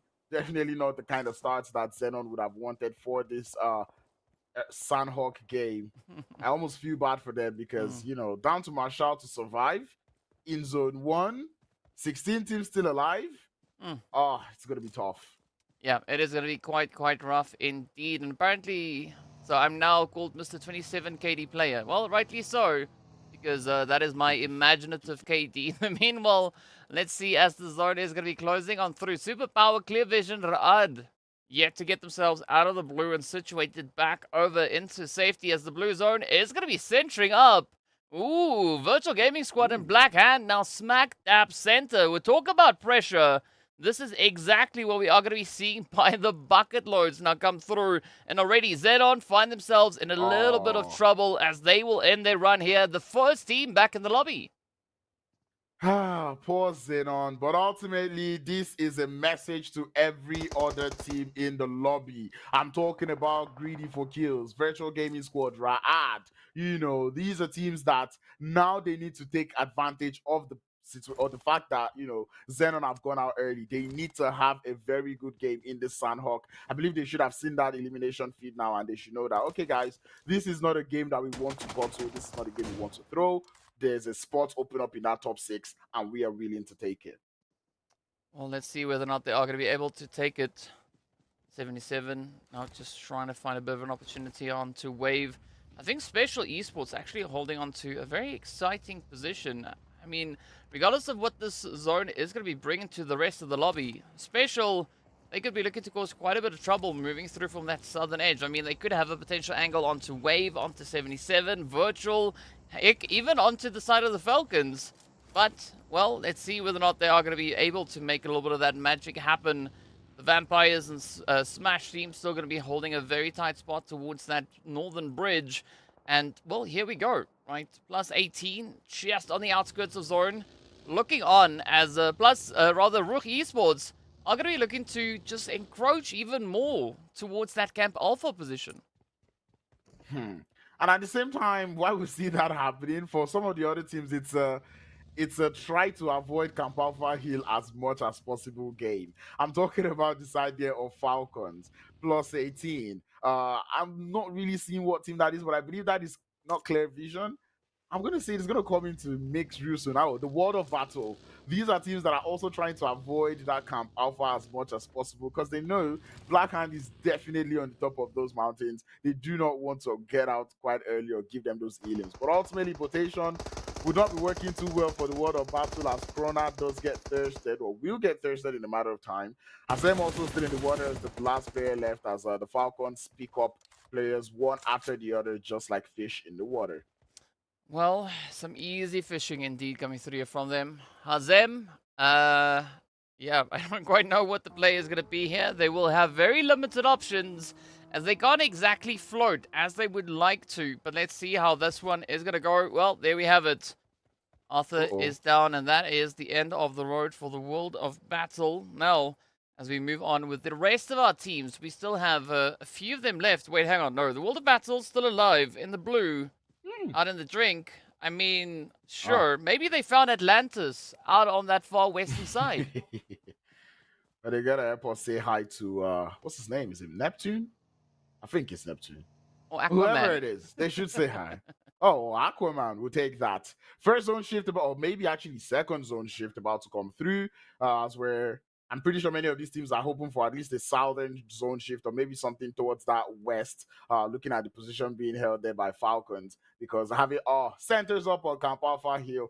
Does anyone want to say it? I believe every Black Hand fan in the chat right now should be jubilant because this is a zone that just favors them so well in terms of placements. Now it's a question of will they be able to dial up the eliminations? They're currently holding a split right now, but I do not see them getting themselves any eliminations just yet. Well, we'll find out pretty soon exactly what this play will have as, well, contention is there, right? Look at this Storm, though, trying to reach up into Pusher. I love the spread, the aggression coming through, and it could be a potential three-way fight. Raad, RUKH, and Plus. Ooh, look at Goa, though. Push on a beautiful bit of elevation way off in the distance, and this could be exactly what Hand now need to try and dominate the zone, right? Try and find a bit of that possession and play at the angles. And they really need to make use of those angles. Be very, very proactive also, you know. Right now, they're currently on one elimination. The hands are getting warmed up. Hopefully, they're able to capitalize on that one. Clear Vision looking to do quite the number or the damage from the other side of the water. It's not something I would really suggest, especially given the fact that GREEDYFORKILLS have crossed onto the other side. The Vampires on the north, able to take out the side there of Smash team. So definitely not going to be a very good game for them in terms of Sanhok. But we start to see the Falcons trying to challenge the players there from Black Hand on the top of the Camp Alpha Hill. Storm looking to be the one to receive the visitors as we start to see shots come through from the bottom of the hill. The long grenade flies. Lands, but it's a little too... I was going to say a little too close, but a little short onto the side there of Falcons. It is what it is, right? We know what you were going for on that one, but it's still going to be an interesting engagement now coming through here between Hand and the Falcons. I'm quite excited, or rather interested, to see what Koa is going to be doing in response to RUKH Esports. We can see Koa, that dot at the top of the minimap, about to receive quite a bit of focus and tension coming in there. As RUKH Esports start their descent, they push forward in towards the zone. The rest of Hand still going to be holding up at the plateau. Again, a very tough angle here. I mean, Hand, they got to focus on one particular side, I think, here, because there's so many approaches to get to here. Yeah, I was about to say, they're currently holding the splits. I like it still, but ultimately seeing how the teams have been positioned right now, I would expect a little bit of condensing coming in through. I feel like if you're trying to cohabit or share the top of these mountains with a team like Falcons, they would end up stealing away all your eliminations. So I'd say to find a way to group up, take out the Falcons as quickly as possible. I don't think anyone is going to hear shots going on the top of the Camp Alpha Hill and go, oh guys, let's push up onto that because they know how quickly the tides could turn in fights like that. So I think it's an engagement that Black Hand could take with Falcons quick, like quite quickly, get things done and dusted, because right now Falcons now are in position to gatekeep Koa if he decides to try to make it into the zone. So right now, Black Hand, the ball is really in your court. Yeah, it definitely is. So let's see how this push is going to evolve, as we do have still quite a bit of that ridge line at hand. Clear Vision looking for the opportunity, but Greedy going to be looking to lock it in. And again, the contention for the East is going to be quite high, as we do say goodbye to Pocus and Vankid and the entirety of the Clear Vision squad. Now, Greedy, good setup, right? This does bring quite a bit of a relief onto their end. But how are they going to mount this next push, right? Are we going to see a potential play towards the compounds just north of where they are currently situated? Or are they going to maybe try and rely on these ridge lines even more so? 3 teams now that were in the top 6 have found themselves going out quite early, right? So right now is where everyone needs to start to put up the numbers, because you're looking at that elimination field. Clear Vision is out, the Water Battle is out, XENON is out. That is 3 spots in the top 6 that could potentially be, up for grabs. Not just up for grabs, but, you can close the gap between yourself and them. But Superpower, they have come into today with a different attitude. Especially Esports would be the one receiving the shots. Koa falls for the side of Black Hand. I do not see the possibility of a revive. And this is what we start to say. That spread was a little too much. And now, Black Hand losing Koa early. We all know how that usually turns out for the side of Black Hand. Yeah, I mean, Koa trying to get themselves back into a little bit of safety. We do see Mozaro now starting to push up, looking to see if they can bring in that assistance. But with RUKH Esports now moving in, it is going to be tickets for Koa as they will get washed away. Now, Falcons and RUKH Esports looking to get into a bit of an altercation, getting ready to go toe-to-toe. I did see a question coming in as to what the whereabouts is of Hand with regards to the overall standings. Coming into this match, they were sitting in 10th place. So let's see how far they are going to be able to climb on up. Great nade, though, finding its way up in towards Pusher there, as the Falcons pick up the basing, and all they need is one more hit. And that is then going to be the end of RUKH Esports. And Falcons doing what I wanted Black Hand to do. Stay together or stay relatively condensed and try to take out teams, focus on one side and clear it out. And this is what I was saying. Falcons is not a team you want to share the top of Camp Alpha Hill with, because they are very capable. They will take advantage of it. They will steal all the elims that could possibly come out from it. And you can already see them doing it. Up to 6 eliminations, Black Hand still has just the 1. Now the zone is no longer on Camp Alpha. They have to all move. And right now it's down to just how much they can play gatekeepers towards the side of Falcons, because so far Falcons remain on top of this mountain. I do not really see any teams getting that much in terms of eliminations. We know how accurate this team can be. Yeah, I mean, I think for Black Hand to succeed on holding this mountain, they're going to have to set up a beautiful, beautiful ambush for RUKH and the Falcons, right? It's not going to be an easy feat, as we know. And RUKH and Falcons already been able to pick up quite a bit of momentum here. But AXA is going to be the first one for the Falcons to try and push on forward. Meanwhile, Zuxi trying to keep the players coming through from the side there of Greedy right off to the edge. So they don't necessarily get themselves secured moving through. But this is going to be the play. Puncher King gets dropped to their knees as again comes through with a beautiful spray down. RUKH still in quite a bit of contentious play. I mean, they could maybe secure the finish and assist Black Hand with taking down the Falcons. Especially with the way RUKH is actually pushing up. They might just be able to do it. They're sweeping the top of Camp Alpha, and they're doing it in such an impressive manner. Falcons have already lost 1. Grenades are flying out towards P6's position as P6 stands to take a little bit of the quick pick. DBS in the hands, takes one down as Zuxi falls. More push coming in through. He still got more, but down he falls as again, definitely OP with that DBS. Looking to see if they can grab that revive before they continue up on the sweep. And you can just tell the players there from RUKH understand what they need to do. 3 eliminations already up as they start to decimate the Falcons. Falcons go out as the rest of the teammates do get eliminated in other parts of the circle. Well, there's still a little bit of hope being held up on towards this northwestern side of zone. RUKH still having to push on forward, get themselves secured. But now it's going to be Virtual Gaming Squad flying in on Black Hand. You can see Plaza getting ready for a bit of a play already. Virtual Gaming Squad sitting with 7 eliminations to their name. Amjid and Fares coming through with a big fat carry on this one. Yafoz and Mosta now yet to step up But Plaza already taking quite a bit of a chunk of their health down. Now it is going to be MG just loading up the aggression. Out comes the mollies, and this could be it. Storm now, yep, gets dropped as the play comes through. Plaza trying to strafe it. They do pick up a quick follow-through on Amjid, but still got to watch out here for Yafoz, as they are not exactly in all that much safety. Mozaro not exactly in a position where they could bring in quite all that much of assistance.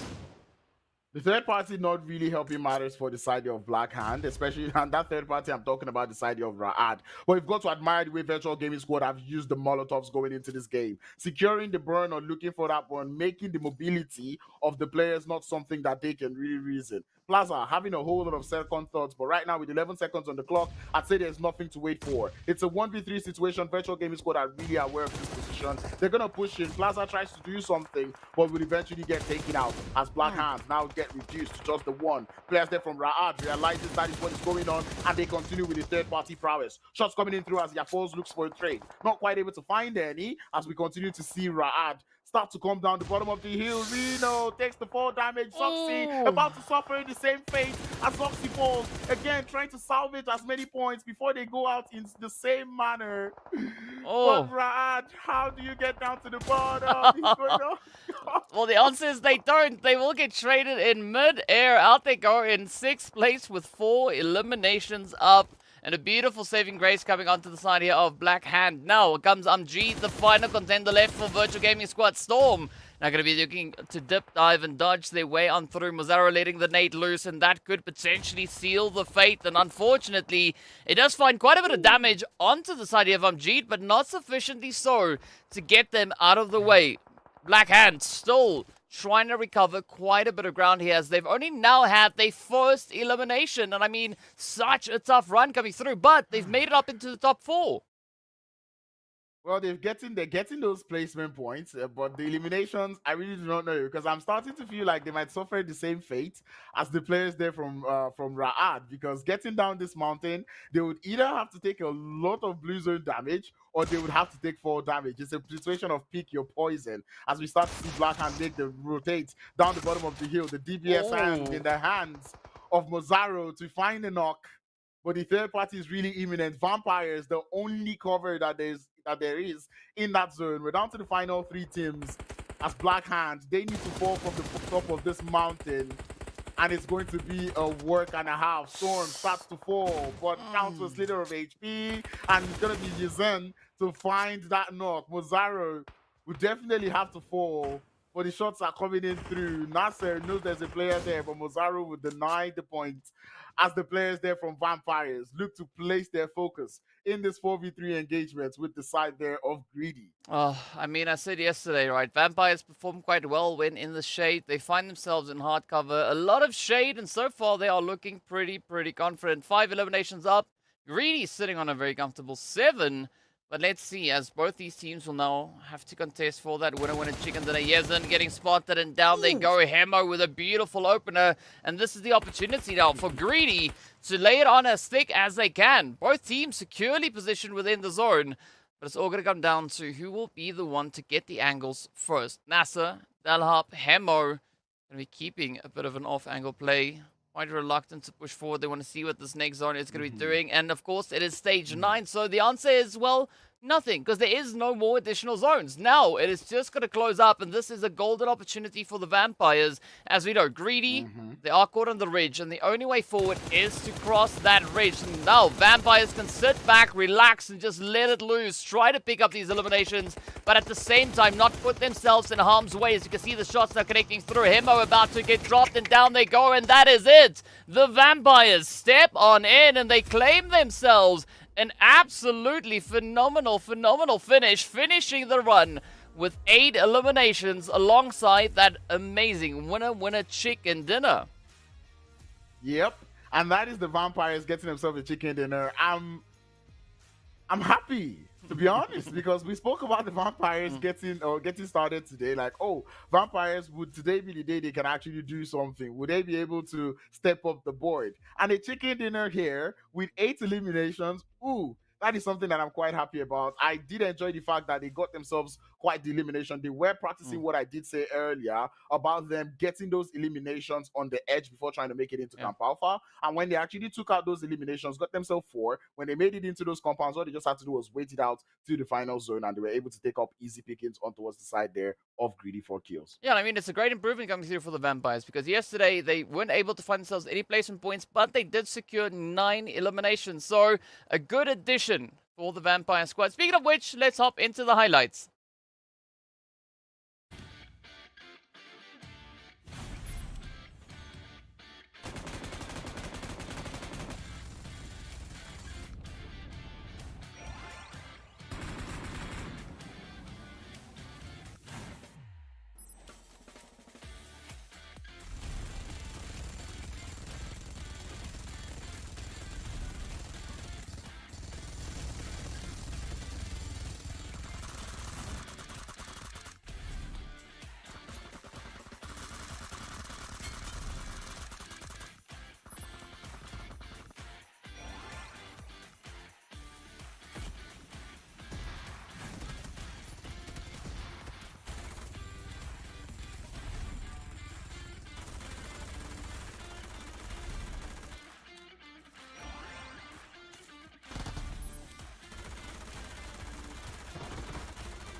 All right, you guys, welcome back. Of course, some very exciting highlights coming off the back of match number 2. Now, as we know, we are prepping ourselves to see what match 3 is going to be bringing in. But first things first, you got to take a look at points. We got to take a look at what this whole entire situation is, where the teams find themselves, and what exactly that we have cooking here. Because, well, that's northwestern zone proves to be quite challenging. All right, as we saw, trying to come down the mountain.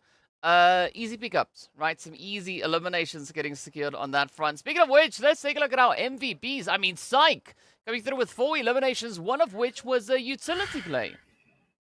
You still call him Psych? P6. Yeah.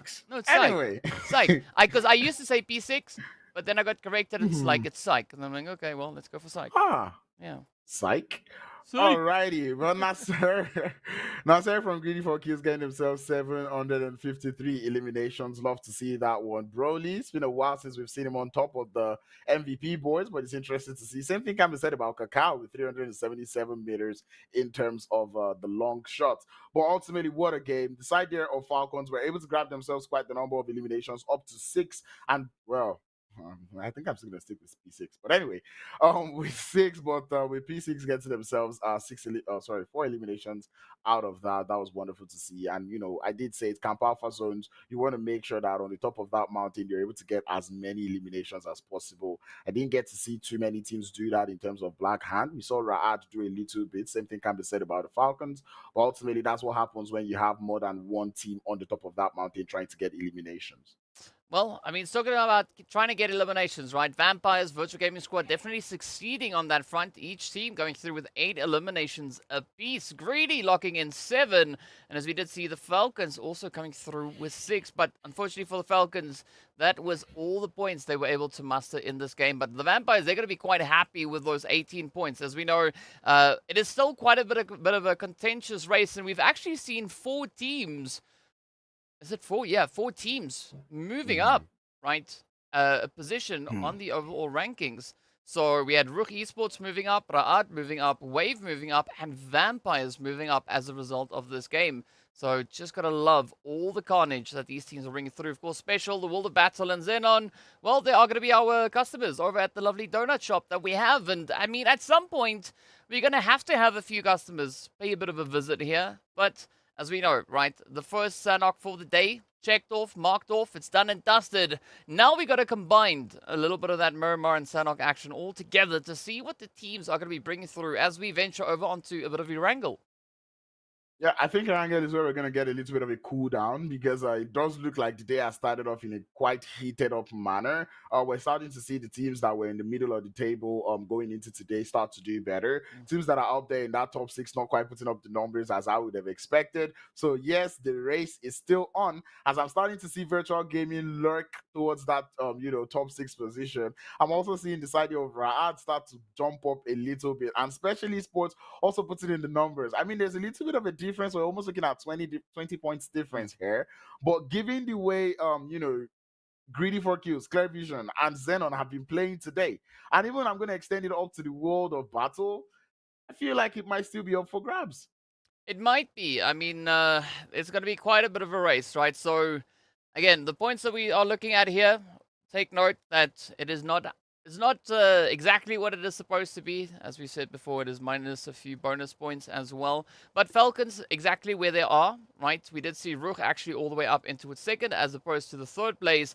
But taking a look on towards the second page, right? Blackhand actually all the way in 10th as opposed to being sat in 9th place. RUKH actually all the way up in towards 8th place as opposed to the 10th place that we can see on this leaderboard right here. So there's still quite a bit of contention coming through here, and as you've pointed out, right, that gap between 6th and 7th place has closed up considerably. It's now only 3 points, so there is still the opportunity for Virtual Gaming Squad to make that play, to see if they can contest the side there of GREEDYFORKILLS. But I gotta say, XENON, though, they're holding up pretty dang well so far. I mean, as we saw last season, they were able to climb up a little bit, get really, really close to make it up into the top 6. So far, they've not only been able to secure their position in the top 6, but they actually maintain that spot, right? They have not yet been moved out of it, and they're only holding on to a 3-point lead ahead of GREEDYFORKILLS. Yeah, but how long can they keep that lead? I mean, we already see GREEDYFORKILLS finishing second position in this Sanhok game, which means they're feeling good about going into this next game. XENON, on the other hand, in this Sanhok game, they went out first with 0 points to their name. So a 3-point lead, do not feel too comfortable about that one, because I tell you, if XENON goes out early, there's a potential that they could drop for even 2 spots on that leaderboard. So right now, XENON, you have to keep your mind in the game. The playing path is not the nicest, but ultimately the teams would be able to make way out of it. I'm currently looking at Kameshki out of bounds. Teams that have to go over to Yasnaya, Poliana, the side of Blackhand would have a lot of traveling to do. The same thing can be said about Lipovka towards the mansion. Severny also for the side of RUKH Esports. It's going to be quite the traveling that they would have to do. And I'm looking at +18, looking at Special. Who is going to Novo Replonier? It's looking like it is Special for now. Well, that is their special spot. Right over on towards the southern side of the map. And in the meanwhile, I think also looking at what the zone could potentially be bringing in, I think the zone could maybe be pulling up a little bit further up into Yasnaya based on what we've seen in previous matches. Either that or it could be like centered up right on this current flight path. Of course, we are going to be finding out in a very short few moments. It does seem like 77k are going to be opting for their play a little bit closer towards Primorsk and Quarry and the surrounding area, as the zone actually pulls up and centers up on shooting range. I mean, we were talking about the shooting range in day one, saying how it wasn't a place that had too much loot. And right now, we're already looking at that shooting range, potential shooting range finish. I feel like this is one of those games where the side of RUKH Esports will be quite happy about, given that this happens to be their home ground, their terrain, some place that, they are quite familiar with. So I'm keeping my money on RUKH Esports for this game. Looking forward to seeing how well they'll be able to play. This time, that first zone already tosses them somewhere close to the center of the zone. So I'd like to see them make a repeat of what they did in yesterday's Sanhok, where they were able to play from the center of the circle and get themselves a chicken dinner. Well, I've got to go with RUKH Esports for this match. Purely based on the fact that you said You know, they are going to be feeling quite comfortable about this. And as we know, Savernhy, it's their home turf. So yeah, I'm gonna put my prediction on RUKH Esports. Curious to hear what our viewers are thinking. Give your predictions. Let us know in the chat. Who do you think is going to be the team to clutch up and take this winner chicken dinner? So far, there's still quite a bit of traveling that needs to be done. I mean, we could potentially even see Superpower looking to contest Xenon all the way up in towards that South George position. Yeah, still concerning quite looking at the side there of Superpower go for at least right now we see them cohabiting here in South Jojopol. Couple of players out there on that southwestern part of Jojopol, so that keeps you a little bit out of the line of sight there from the players there from XENON who find themselves at the Jojopol crates area. A couple of the players there from Superpower also find themselves in the hospital area, which was something that we wanted to see from them yesterday, so it's nice to see. I'm quite impressed to see that there is no hot drop, even given that that playing path wasn't the most forgiving. Smash Team will be landing somewhere around the quarry area towards the outskirts. Scrappy loot equals, well, scrappy landing equals scrappy loot. So hopefully, the side of Smash Team are able to find enough loot, or maybe if I were to be Smash Team, loot up just enough, take a fight with the likes of, say, Superpower and get the loot off of them. Oh yes, I mean that's another way, right? It's part of the PUBG delivery system, right? Rush forward and take a bit of a fight. See if the opposing team has any better loot on their end. Speaking about loot though, RUKH Esports, right? Looting themselves up in towards Savernhy. We did see Pusher a little bit further on towards that southern side. 77k all the way down in towards Primorsk. I think the only team at this point for them to maybe keep a bit of an eye on is going to be the side there of PLUSEIGHTEEN, who we know are situated just up alongside them. But PLUSEIGHTEEN, I think they are, once presented with the opportunity, and we did see a little bit of that come through in the first two matches, they're definitely going to be trying to lock in as much points as they can muster, seeing that they are currently sitting with only 67 points to the name. PLUSEIGHTEEN really, seeing them going for early rotations, maybe that's just actually they're just looking for vehicles. But right now, I'd really want to see if PLUSEIGHTEEN are willing to wait for the teams that are on that military island to cross, like they did before, or if this time they will decide to embark on their rotations quite early. And speaking of rotations, I'd like to see how Falcons approaches this game. We normally would see Falcons playing from the south, so I'm looking forward to see if Falcons would try to play from the south, or if this time they would. Well, I'm hoping, or I'm feeling like they might go for that northeastern rotation all towards the Stolba area of the map to try to make it into the zone. But ultimately, I'm keeping my eye out on that. Clear Vision embarking on a very early rotate, given that they do not have the most, utils provided with them. Makes me wonder what the play is, but it does look like they're going for more positional plays and making sure, they're somewhere in the center of the circle, guaranteed the next circle, instead of having to think of how and what bridge you want to use to make it up to the northern half of the Erangel map.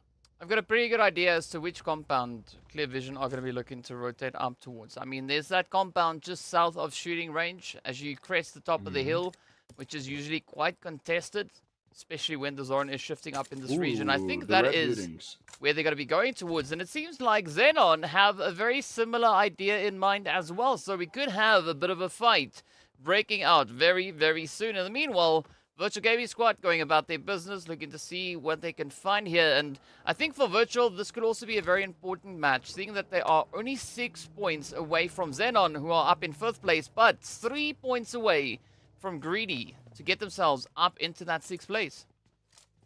Retro Gaming Squad really are the ones that are right now playing this game, keeping a close eye on that elimination feed, looking forward to the likes of XENON or GREEDYFORKILLS go out early, so they know that they can pounce and try to get themselves into that top 6 position. So Virtual Gaming Squad, keep my eye out on them. I like the fact that they decided to go for a little bit of a slow rotate going into this game, taking their time over there in Pochinki. I'm hoping they found themselves vehicles as we start to see especially Esports make their way onto the northern side as they cross the bridge from Novo They do find themselves in a little bit of a skirmish with the side of Falcons, but it does look like Ramsey would be able to uproot one of the Falcons there. The Falcons looking for a little bit of a trade as they would find one.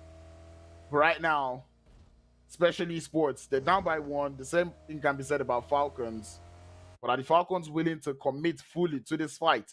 or would they decide to rotate away? Looks like no, they're down for blood. They're looking for the revenge as we start to see Puncher up on the car chase. YC looking to drive away, but the shots coming in through. Axa has to fall, but here comes the support coming through from Specialist. But the runner is wonderful to find one player down, but Puncher does go down. The instant 180 sweep coming in through from the side of YC as he finds yet another. Runover is failed by Psych as they go out, and the Falcons lose that engagement to the side there of Special Esports. And talk about a play, talk about a defense. It worked out so well, and you've just got to give Ramsey and YC their flowers. As that 180 turn from YC definitely turned things around. Well, I mean, that was definitely a good, strong performance going through from the side here of Special Esports, but I'm sincerely hoping that RUKH Esports noticed that Falcons were taken down and that they got no points to their name. And I mean, that is going to be a golden opportunity now for RUKH Esports to make an aggressive push for the top of the leaderboard, because they are only trailing by 46 points. Sure, getting 46 points in one match, not necessarily something that we'll see happen here, but I'm pretty sure they can mount a very aggressive attack, trying to accumulate as much points as they can find in this game. Yes, sir. RUKH Esports. Oh, this is a RUKH zone. I'm pretty sure they're excited about this one. They're still out there in the outskirts of Severny, but we do know coming down out of Severny, it wouldn't be too much of a problem. At least not for this team that lands there. And most of the times when they land there, they're usually uncontested. So which means the rest of the lobby might not be too familiar with this terrain as much as RUKH Esports will be familiar with that terrain. So RUKH Esports know exactly where they can be. They're already holding a 4-man split all across the board, looking to cover all the different angles. +18 find themselves in early engagement with the side of Smash team, but it does look like both teams are not very interested in that engagement. They're not in the zone. They realize that they might just start to move. And speaking of zone, we do have the skincare boys doing their thing. 77k, part of them. Vampires, Special Esports. They're out here applying a little bit of that vitamin B. You know, blue zone. Yes, yes. Yeah, luckily in IRL it's not called the vitamin B. It's two letters higher, but it's not necessarily something we are going to be discussing all too much in length here. In the meanwhile, it is going to be XENON looking to get themselves situated up in towards center zone. Beautiful gatekeep. Oh, bridge cam coming through from Black Hand as they do find Mosta and quite a bit of a chunk out of Yafoz.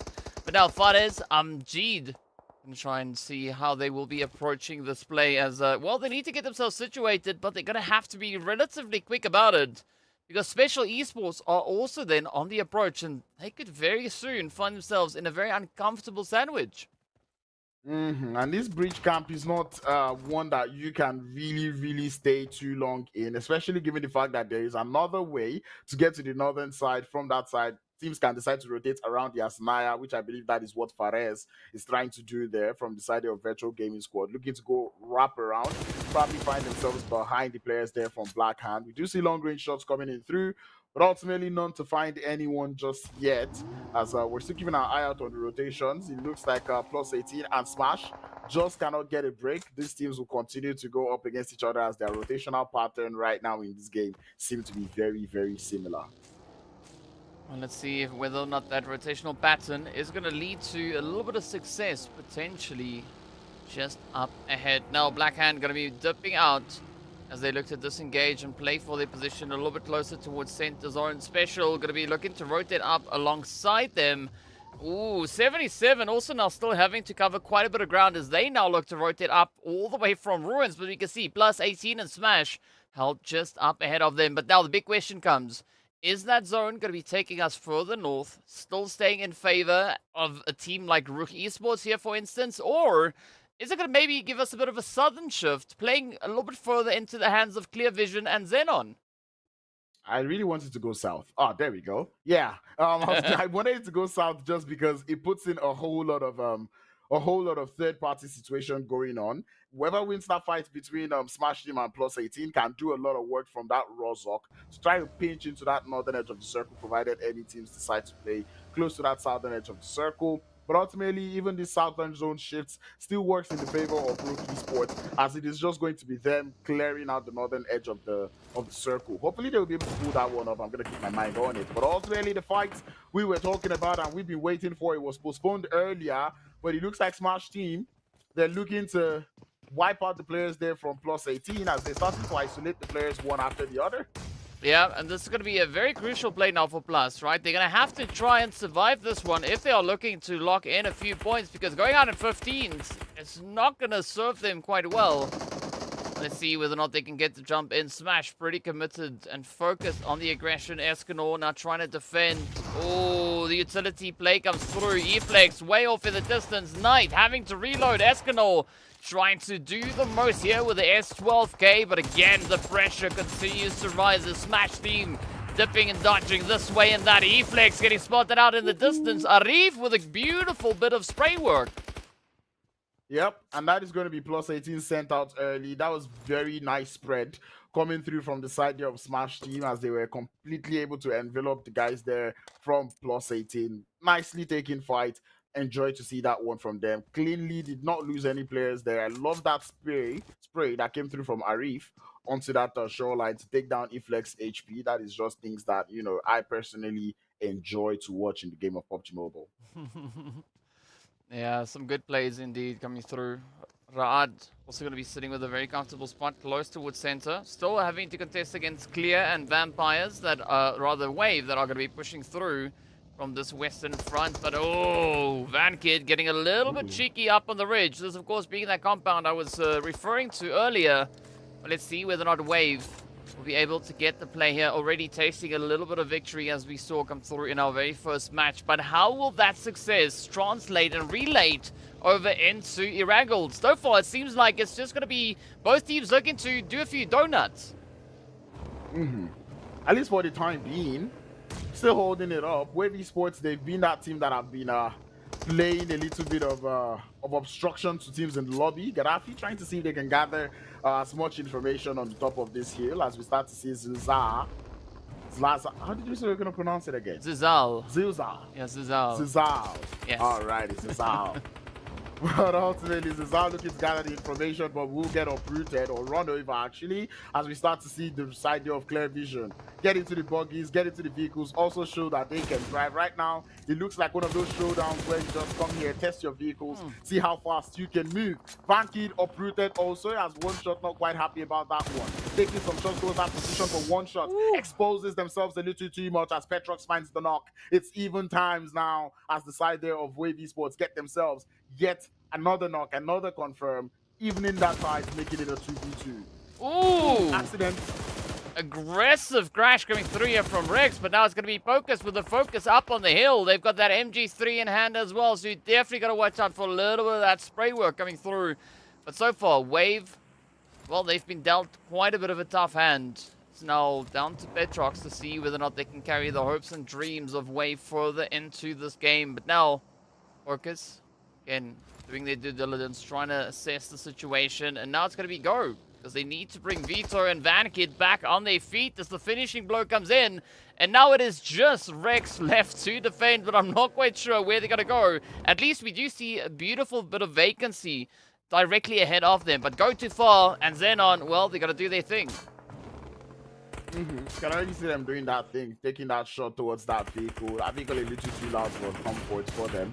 But ultimately, with that new zone shift, I'm beginning to doubt if RUKH Esports might get this game done. We know they like to play from the edge.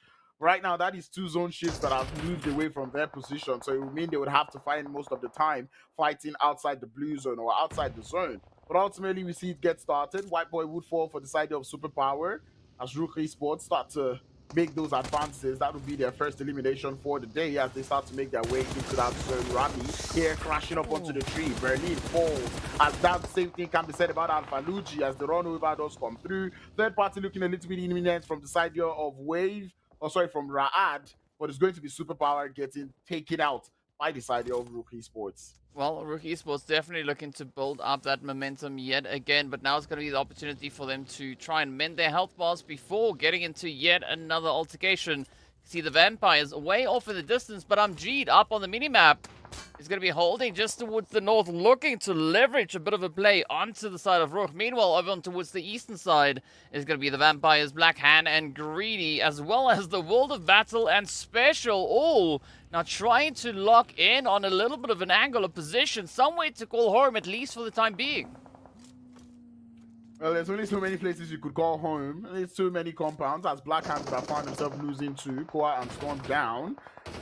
This is not nice for the side of Black Hand. I'm pretty sure the fans aren't happy about that one. But ultimately, the World of Battle, Mohamed in general, or to be specific, has been doing so much work with that DB28 on that Eastern Front. Start to see more shots coming in through special esports alive with 4 elims. These are scenes that I love to see. But Vampires now receiving visitors in the side of virtual gaming squad. I'm Jeed having to run into cover. But those grenades are landing, looking for shots, but not quite finding the damage yet. Twice here and falls. Kilua follows the same trend as Vampires do get obliterated with the third parties coming in through from XENON. Yeah, the Vampires, they've run out of sunscreen. They used all of it over on the lovely Sanhok. But now, Virtual Gaming Squad in a great position here. Looking to see if they can find a little bit of that flow, a little bit of that push. As they are secured just on the edge of zone. But the World of Battle not going to be all too pleased with that. Looking to contest. But first, they're going to try and clean up a little bit of greedy. But look at that Plaza coming through with a beautiful reach. Just finding the spot right into the side. But ultimately now, Ozaro is down, so that's not even helping matters for them as GREEDYFORKILLS coming through with the run over. Plaza's not happy about that one. Takes out the player from that vehicle, looking for the thirst, not quite able to find it just yet. There is quite the smoke obstructing there as he's not quite able to thread the bullets through. But here comes RUKH Esports on that north. Oh, sorry, make that on that east. They've heard the noise. They want a little bit of the action as they're driving around. Toxin does get uprooted from the vehicle as default increases that elimination count to 3. 4 for the team for the time being. As Plaza now has to start to move out of that position. RUKH Esports, they've heard all this action. They're clearing out the edges of the play. And that is looking to play out well for them for the time being. Yeah, and Plaza just narrowly getting saved by a little bit of that ridgeline coverage. But now, will they succeed in finding a spot moving forward in towards the zone? I mean, Greedy looking pretty slim with those numbers as well. But, oh, that is going to be it.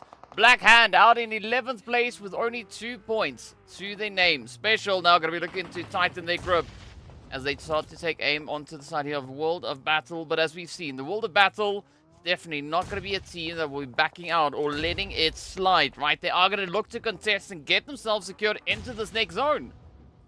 And this is good for the World of Battle. This is what they need to do. They need to put up points up on board. Greedy go out quite early, so that is yet another spot. Virtual Gaming Squad that is still alive. Yes, they are with 2. And now they know it's just a matter of surviving for as long as possible, as one more spot in that top 6 has been cleared up now. With those players going out there, man, Virtual Gaming Squad, can they actually do it? Oh, I don't quite know. I mean, the numbers, only 2, having to try and defend against at least 6, 7 players coming through on the edge. That is going to be a pretty tall order. But so far, it does seem like Amjid is able to lay the first hit on in as they do find Muhammad. Hopefully, the rest of the team there from the World of Battle are going to be following suit, at least with regards to Virtual Gaming Squad. Meanwhile, it's going to be RUKH Esports going to be holding onto the edge. They do find a little bit of an opportunity onto RUKH as they too will try and dial up the aggression, getting the jump closer towards clear vision, but it is absolute carnage in both directions. Yep, every direction right now. Reno, the last man down for the squad, but that MG3, it's absolutely monstrous in the hands there of Pokus. 2 revives they need to take up. But right now, the trouble doesn't end. Virtual Gaming Squad on that eastern edge. Stay alive, stay strong as they send out the World of Battle. Yet another team in that top 6 with sexy grenades coming in through. But RUKH Esports, they may have heard that noise and they want a piece of the action. Grenades already flying down towards the position. As Virtual Gaming Squads, they are clinging onto their hard lives. They need to get as much points from placements. They already have 7 from elims. So it is quite the number that they're able to put up on board. Yeah, I mean, 7 elims goes a very, very long way, but let's see if they'll be able to lock even more in, as we did see Amjid now also getting brought back on their feet with RUKH Esports holding on the edge. That is going to be a pretty tough play to make. 77 smash and clear just, or rather yet, to make their play up in towards this next zone shift.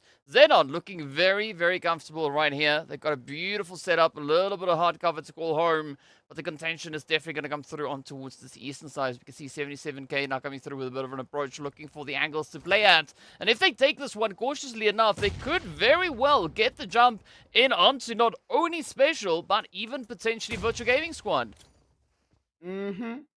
Exactly. 77k have played it quite carefully. You know, they've been quite quiet. But anyway, they've been quiet starting today or starting even this game.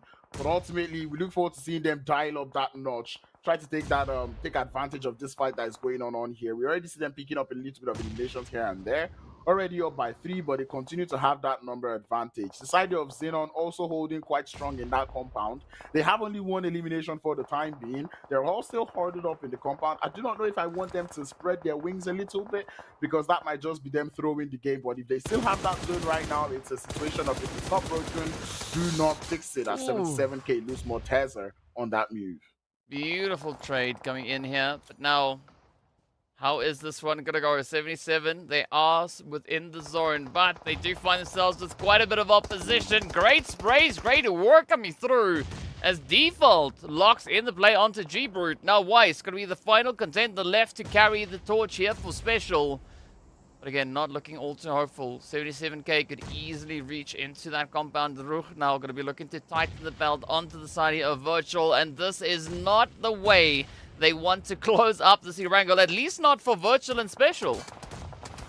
Not at all. But to be honest, I'm enjoying what I'm seeing from Virtual Gaming Squad. They're not making too much noise, but XENON received visitors. They needed eliminations, but it looks like Smash Team have brought eliminations to them. With third party coming in through from Clear Vision, the players there from XENON will be quite happy about that one. Carry Boy with the DBS, don't miss too much. As he's able to reduce Arif's HP down to the 1 HP. Arif going down the stairs, but it's going to miss with Lazy Boy, and that is what you call the boy sandwich. As these players there from XENON take out Smash Team. And here comes Clear Vision. Vito also falls, and Smash Team are excellent.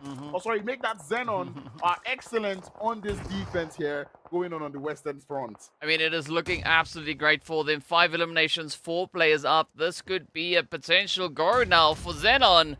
But Clear Vision, definitely going to be looking to play a bit of an upset here, looking to reach on through. And will we see another HP bar going from 1 HP to none HP?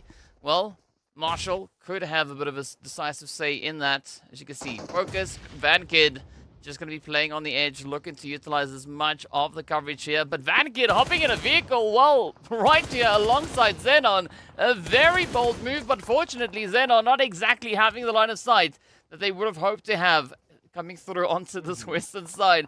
But Pusher also now starting to lead even more onto that edge.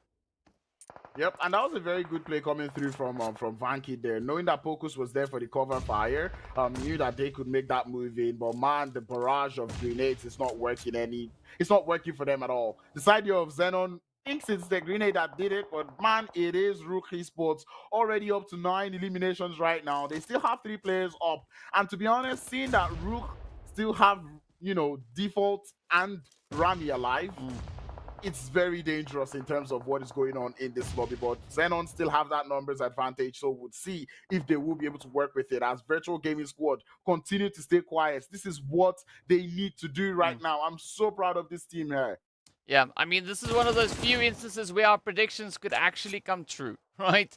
So let's see whether or not RUKH are going to be able to hold through here. I think the main contention is going to come through from the side of XENON because they still have the numbers, they have that hard cover.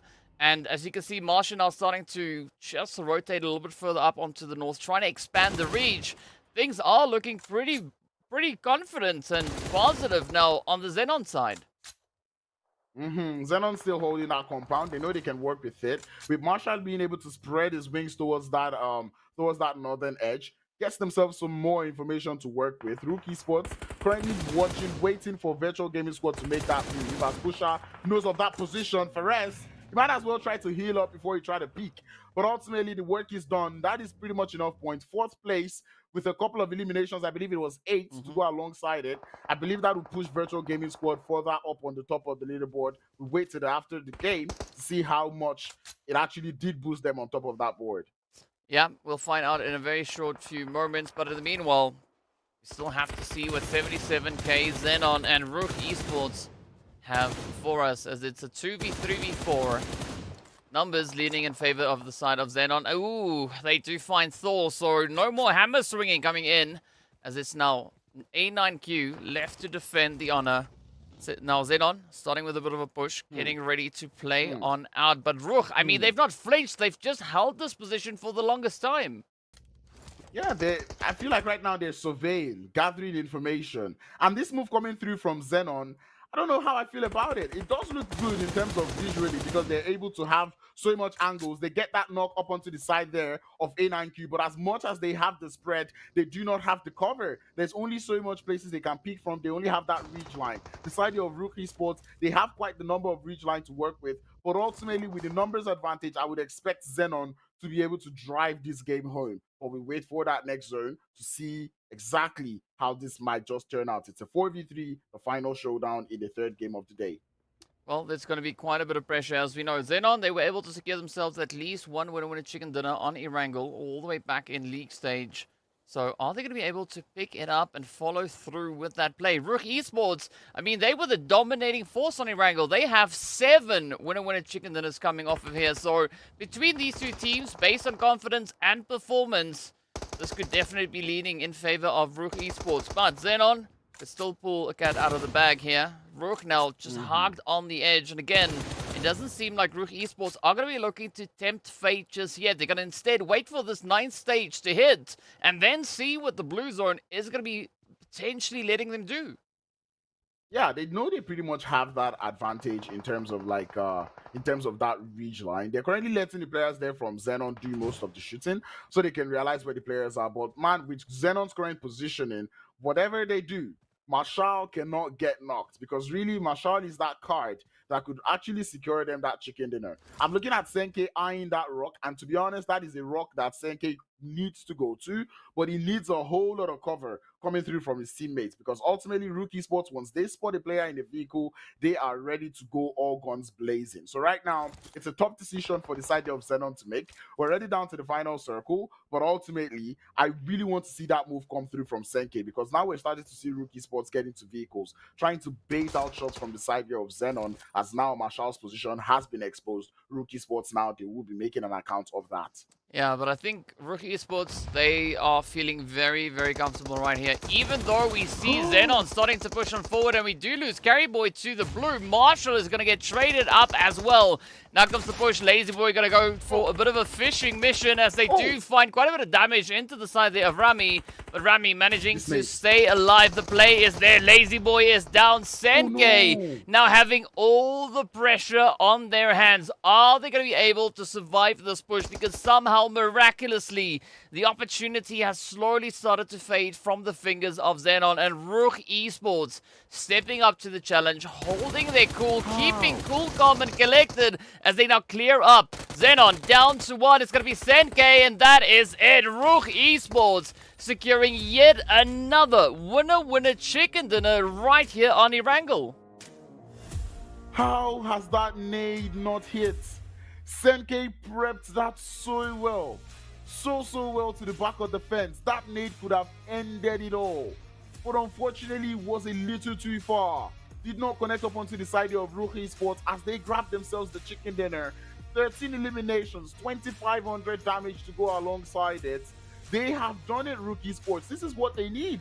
And we were saying it before this beginning of the game that RUKH Esports actually wants to catch up towards the Falcons. I'm seeing that the Falcons did go out early towards the side there of Special Esports. That 46 points lead, I don't know, they've already cut that down by 23 now, you know? So, yeah.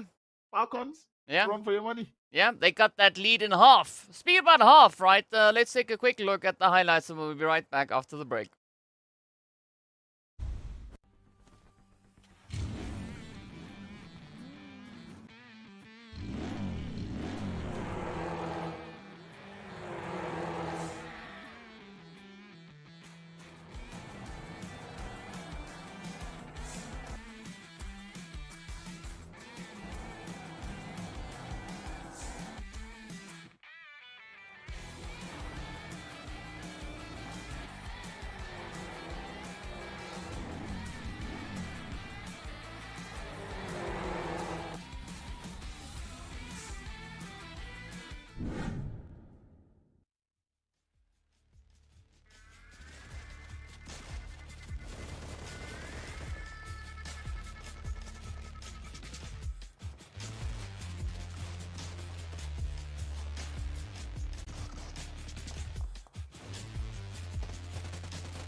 Well, there we go. There we go. Some very exciting highlights coming through yet again. RUKH Esports stepped into this match with one objective, and one objective alone. Play the best possible Erangel that they can. And, well, they played quite a strong game. I mean, adding an additional point. Well, quite a few points, rather, to the tally. 23.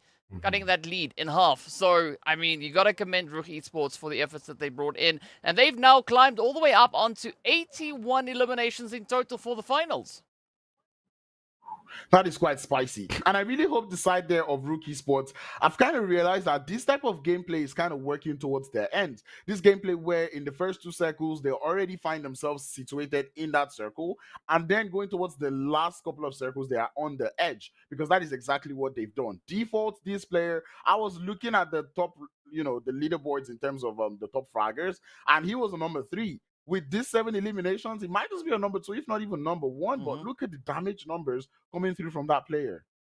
I mean, it's looking pretty exciting, right? 992. I mean, 8 hits, 8 points away from hitting 1,000 on this last match. And of course, well, it reflects on the leaderboard as well. 23 points going to the side there of RUKH Esports. XENON picking up 13 points. So, again, a very strong effort being mounted here by XENON. But unfortunately, they were going up against a much more confident RUKH Esports, especially on the map of Erangel. Yeah, I really have to say this. This was nice. The way XENON has been playing today is how I expected them to play. Just defend your position. You do not want to do too much. You just want to make sure you're staying in that top 5. And that is exactly what they've done. Greedy not quite able to get themselves too many points from that game. Same thing can be said about the side of Vampires, because I mean they did win the last game before this one, but then coming into this one they went out. But one thing I really want to see that overall leaderboard, and it's just for one reason: virtual gaming squad. Well, I can tell you where they are. Again, we've seen moves come through on this leaderboard, right? So we've had, again, 4 teams make a bit of a shake with regards to the overall standings. So we did see Clear Vision moving up a position. They are now situated up in 3rd place. We did see Virtual Gaming Squad moving up into, well, guess what? 6th place. We did see Special Esports moving up into 8th. And then, of course, 77K. They've moved up into 11th. So moves and shakes are coming through. Lots happening. And of course, Virtual Gaming Squad, they were packing quite a bit of a punch with Amjid and Fares essentially doing, well, all the work here for the team. And seeing that Amjid is able to wake up today. Fares also now being, I was saying it. The Fares we saw in league stage wasn't what we were essentially seeing on the first 2 days of the finals. But over here, they're beginning to wake up. They're beginning to stand up. And we're seeing them already in 6th position. Now, they are the ones that have to be on the defense. GREEDYFORKILLS, what is your move? Special Esports, what is your move? I see Special Esports are putting up points on board, but they're small points. Special Esports, to be honest, I feel like they need 2 pop-off games, or they need to start popping off now if they want to make it into that top 5, because we're running out of games. We're already about to start that reset again. It's about to be Miramar time once again. Yeah, and I mean, they need at least 26 points to catch up. So that is going to cause for quite a bit of contention coming through these next few games. Black Hand, I don't quite know. 33 points, that's what they need to catch that 6th place. Based on the performances that we've been having so far, they've only found themselves 9 points across the previous 3 matches. So that puts them on an average of 3 points per game. And they need 33. So we don't exactly quite have 11 matches left to play through.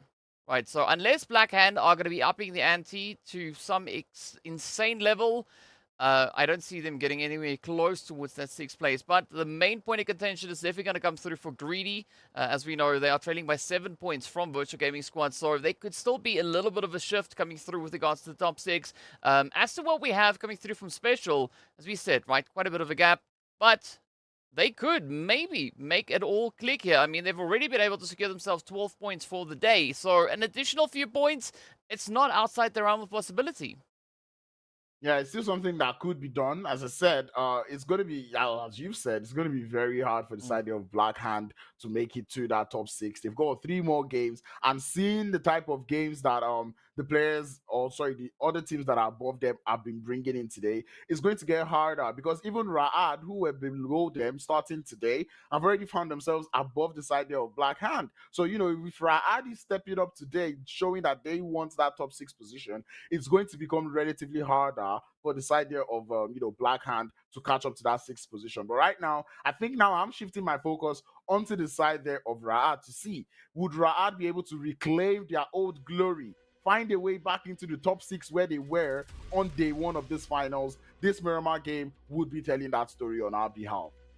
Yeah, I mean, that is definitely going to be something to look at, whether or not, as you said, right, that Art can start the climb. They need 30 points to make it up into the top 6 or be in contention for the top 6. But I also believe that we are going to be seeing quite a push come through from RUKH Esports for the remainder of the day. They've got 3 more games.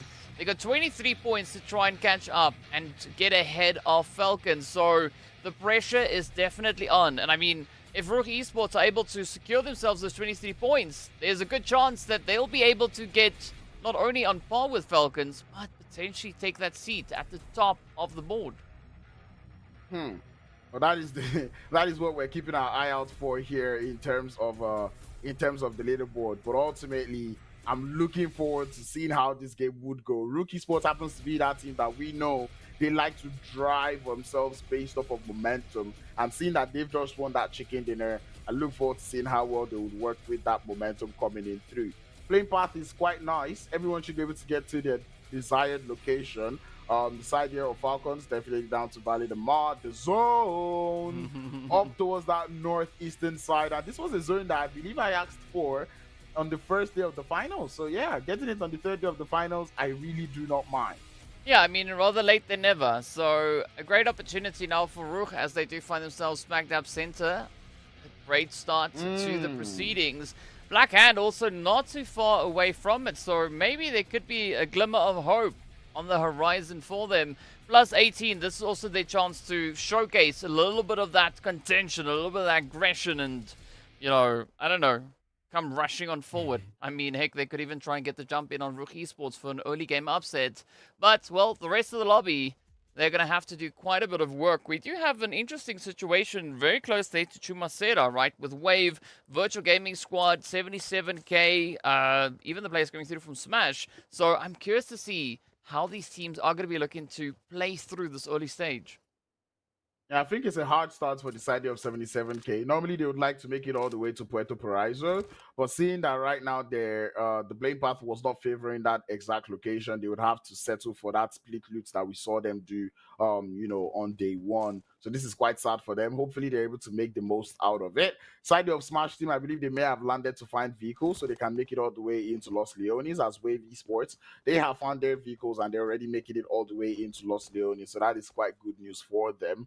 I was looking at RUKH Esports and where they currently find themselves. I was saying this after this previous game. For RUKH Esports, over the past 2 days of the finals, we've seen them grab a chicken dinner when they find themselves in the center of the circle in the first 2 zones. And then heading into that third, they find a way towards that edge. They seem to be able to get the play back on because that way they're able to survive towards that end, cutting out the rotations, because ultimately for RUKH Esports, the one thing they've not really done so well in these finals has been their rotation. So if they do not have to rotate in the first 2 circles, I feel like right now they might be set up for a good game.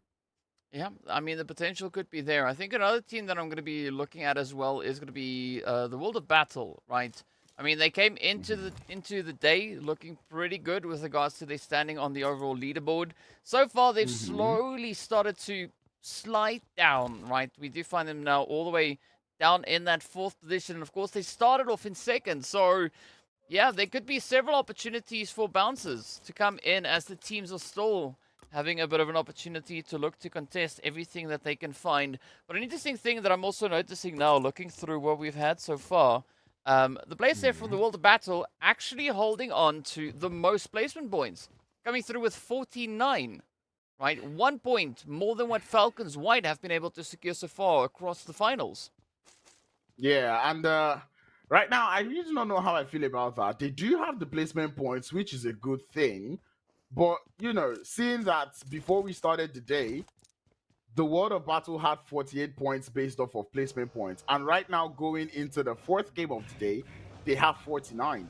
You know, it's almost like, so all through today, they've only been able to get 1 placement point. Same thing can be said about the Falcons, because we're going into match 4 right now, and the Falcons still have 48 points from placement. So it's just been eliminations that they've been able to gather going into today. So ultimately, both teams that we've just mentioned have not really had the best of days. But given that Falcons did get themselves a very good push to start the day, already on a 40-point lead when the day started, right now they still find themselves on number 1 on the board. The World of Battle, I feel like that first day performance that came through from them really, really skyrocketed them to the top of the board. So right now, even despite not having the best of days yesterday, because yesterday I think they only had like 2 good games, and then going into today not having the best of games, they're still able to find themselves in that top 4. But right now, those points are not looking too much. There's still 2 more games after this one to play. So if the World of Battle do not pick up the pace right now, they might essentially be one of those teams that could get dropped from that top 6 position.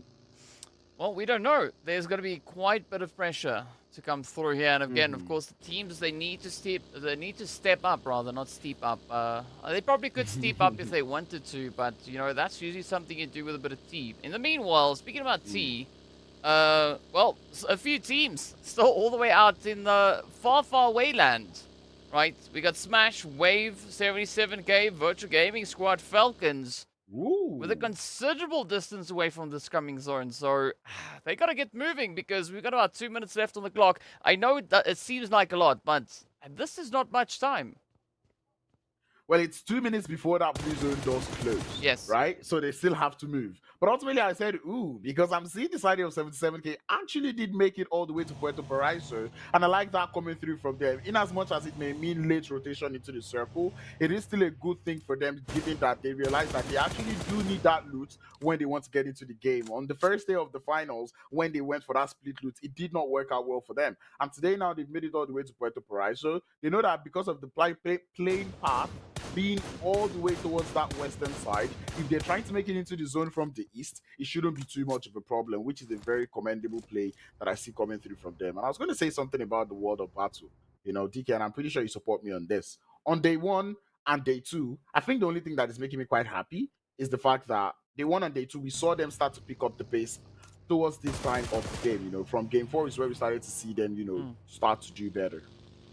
Yeah, no, 100%. So I want to see whether or not we are going to be having more of that, because, I mean, it's like they are keeping those afterburners up until the opportune moment, right? Just timing the place, timing when to start hitting so dang hard. So it wouldn't be all too surprising if that is exactly the play that they look to go for here. In the meanwhile, though, still a bit of work being done over on towards the edge of zone, over towards that southwestern side. It is going to be an odd clear vision, and then the players from the Vampires now trying to decide who will have the luxury, the opportunity to rotate on out, as we are just outside of the lovely Hacienda del Patron. Speaking of Hacienda del Patron, it does look like there's quite the number of teams. All the teams you've just mentioned, that is exactly where they find themselves. It does look like Raad and Clear Vision feeling like it's not going to be worth it as we start to see them making that move. GREEDYFORKILLS, yet another team that we're seeing out there on that Eastern Front. They are one team that needs to fight for that they're one team that needs to fight for that placement in the top 6. But I was also going to say GREEDYFORKILLS is also one of those teams that we saw at least in the spring split. They were the teams that heading towards the end of the day, they would seem to put up good numbers up on the board. So I'm really hoping they have that kind of form and they still have that kind of momentum and that mentality to start to get the points up on board going into this final 3 games. Well, let's see if that push is going to happen, though, whether or not that mentality shift is going to take place. Speaking about shifts, though, nice shift over on towards that western side. I did hear you pop a bit of a laugh when you saw that zone shifting up as well. And I think it is going to be quite interesting, seeing that we have Black Hand, XENON up towards that northern side, the World of Battle, smack dab, center zone, and of course, just south of center is where we see the players here from Superpower. So I'm curious to see what these buildings will hold for them. Maybe they could play a bit of an upset, but first they're going to have to work their way through a little bit of that special esports potential contention. Yep. Center of the circle looking quite crowded. Something that I know Jahad will probably be happy about in this Miramar game is there is that possibility we may not be seeing the Black Hand versus RUKH that we would normally see. As we see Black Hand more towards that northwestern side and RUKH Esports towards that northeastern side. So I would love to see how both teams would play when they really do not hit themselves. And speaking of RUKH Esports, I see Cinnabon has renamed. He's got the insignia now. Mm-hmm. Yes, sir. Well, it's she has renamed indeed. Cinnabon coming through with the support there on the side of RUKH Esports. But yeah, I mean, still a lot of work that has to be done on the outskirts of zone, right? Wave, Falcons, 77, all now taking their approach as Wave. They've already tasted a little bit of victory here today. Let's see whether or not they will be able to replicate those efforts that we saw all the way back in match number 1. That is what we want to see, to be honest, and I'd like to see teams step up to the challenge. Vampires already getting knocked, and I know based off of how they played yesterday, they would already want to get out of that position. But seeing that this time they're already in that clustered up zone, I do not expect them to make too much of a move. Every team still alive, every player still alive, as the knock that was found would definitely get revived. And going into stage 2, that zone starts to get too small for comfort. I mean, it's Miramar, it's a little bit big, but ultimately it's a little too close for comfort still. Well, close for comfort is exactly what we want to have here, right? This is exactly what we want to see. Cinnabon is in the team called the RUKH Dream Core. All right, that's pretty cool. Welcome either which way, though. We did see you join in yesterday as well. But speaking about a welcome, right? 77K and Wave are going to be looking to welcome themselves back up into a little bit of safety. And 77 might actually be coming through with a push over on towards Greedy as the zone swings back over on towards the western side. And I think this is where XENON and Black Hand could definitely look to double down on an even more aggressive play. Another Black Hand zone. Will they be able to actually capitalize on it? That's the question I've got in mind. 77K meeting quite the demise right now. As they lose 2 players up on rotation, it does look like Wave Esports really want to capitalize on it as they find the 3rd knock. Thor would be the last player left, trying to see if they can make an escape for it, but this is happy feasting for the side of Wave.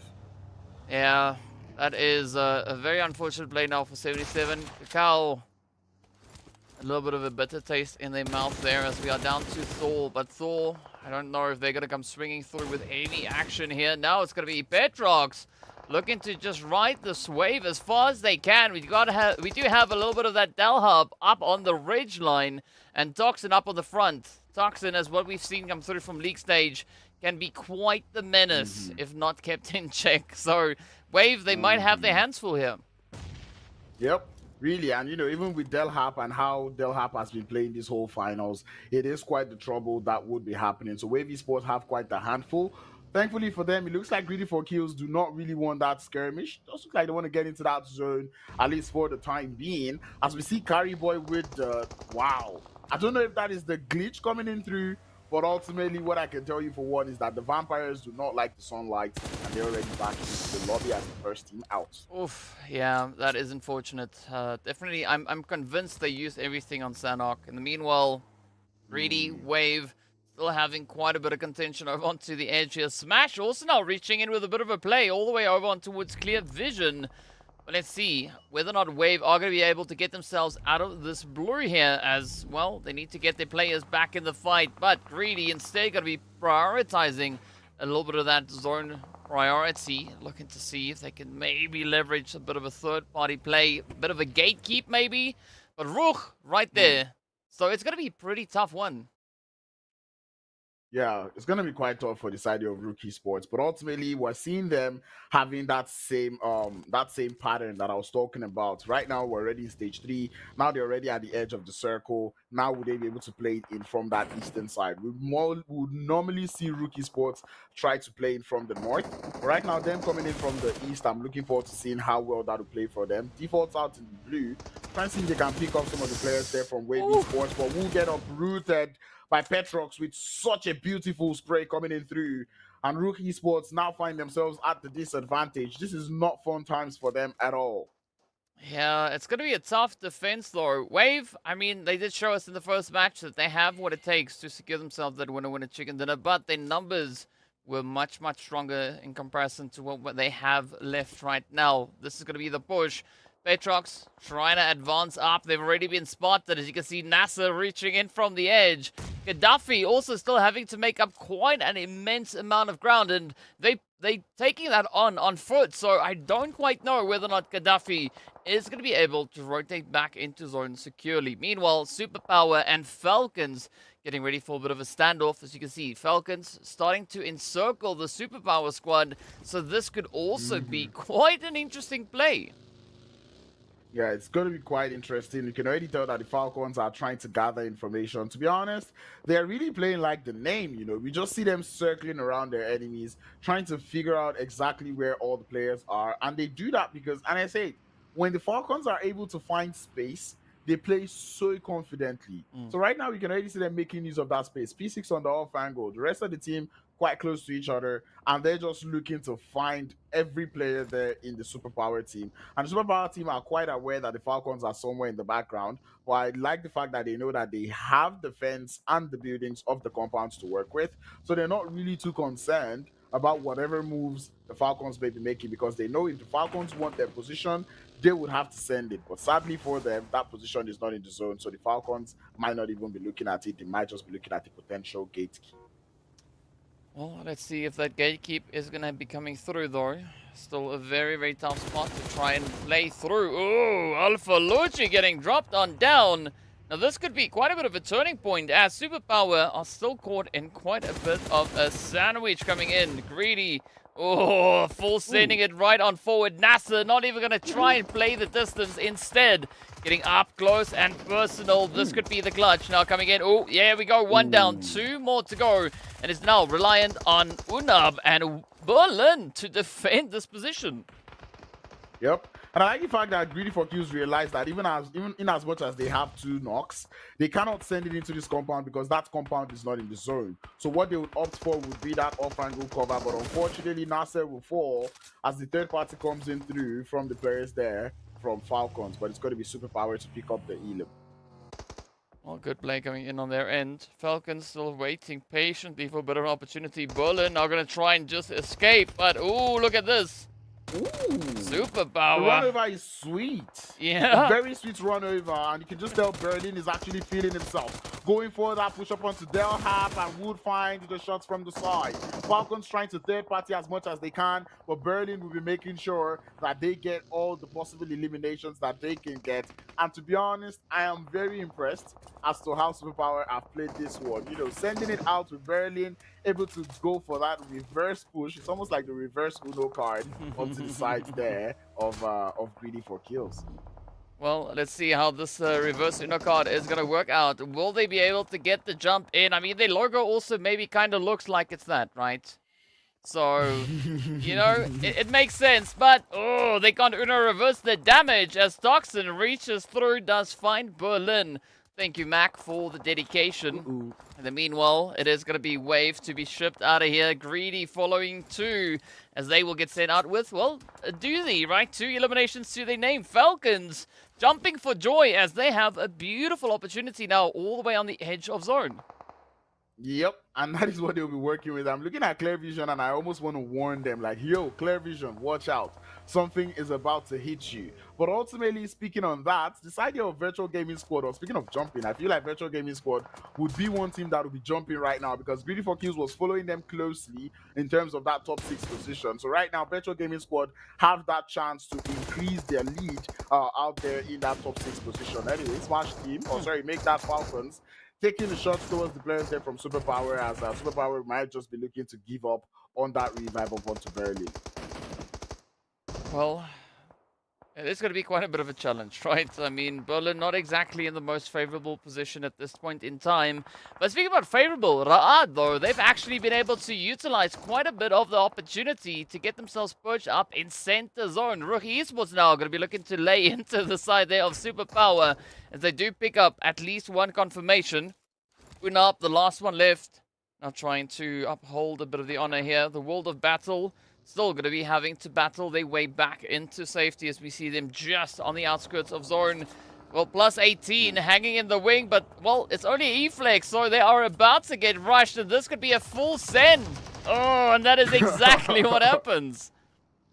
I did not even think there was any surviving that one for eFlex. The World of Battle saw that player, they wanted that position, and they went for it. These are proactive plays that I really, really love to see. I'm looking at that spread coming through from Raad. It looks nice, to be honest. Two players there in the center of the circle, the remaining two in the silos there of the water treatment. Black Hand still out there on that northern side. They've decided to opt to play this one quite passively or quite conservative, which I understand, to be honest. They've not been on their best behavior for the day. So I'm looking forward to seeing if they will be able to continue to capitalize based off on based off of this, zone advantage that I would say they have for the time being.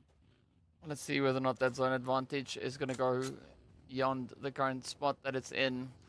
A very, very tough play to make. I mean, Hand also going to be looking to just find a bit of a play. I like the fact that Storm is secured up on that front line. Meanwhile, we do say goodbye to Unab and the rest of the superpower team. But here we have it.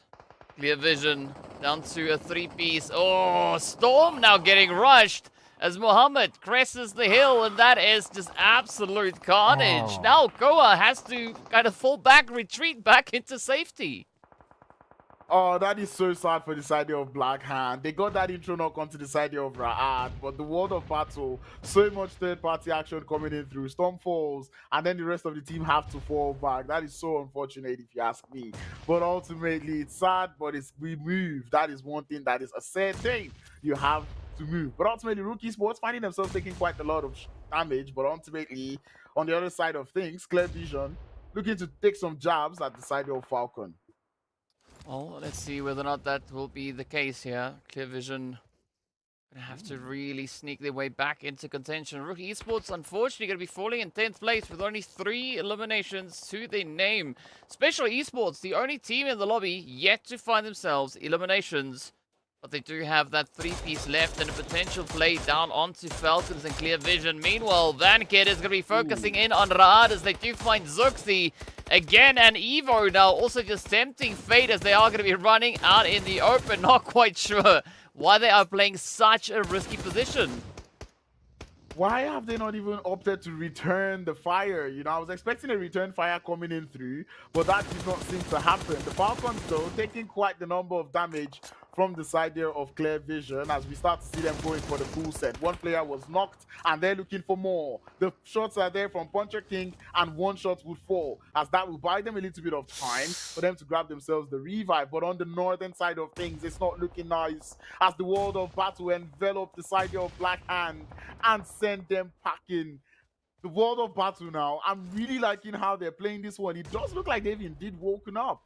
Yeah, as I said, could be one of those teams that could definitely look to step it up in this match, and it seems like that is exactly what they are cooking. Falcons still in the fight here against the side of Special. Clear Vision still holding on the edge, but a very, very devastating play. I mean, XENON also now feeling a little bit emboldened, maybe getting a little bit cheeky as they too start to push actually away from the edge of zone, moving forward onto the World of Battle. So very interesting strats being played here by the Falcons. They are going to be looking to close it up here with Clear Vision. We got a one-shot focus and Vankid getting ready for that rotation. I mean, there's a good place right over on towards that southwestern side. The back and forth between Falcons and Clear Vision is just poetic.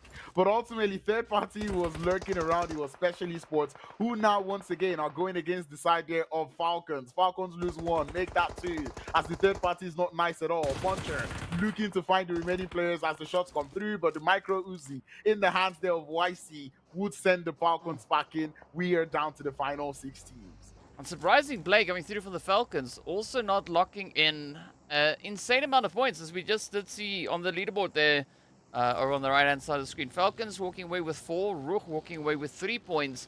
So definitely not the kind of match that either of those teams were expecting to have come game number 4. But now, the World of Battle still having to go through quite a few battles to get themselves secured, as they have to contest against Raad and XENON, while looking to just play a little bit of that leverage game, trying to utilize as much of this elevation as they can find.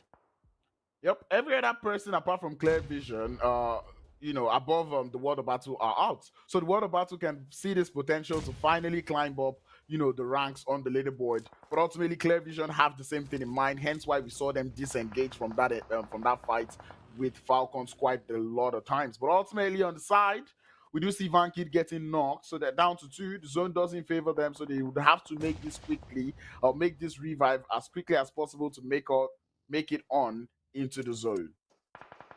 Well, let's see whether or not anything is going to come through here, though.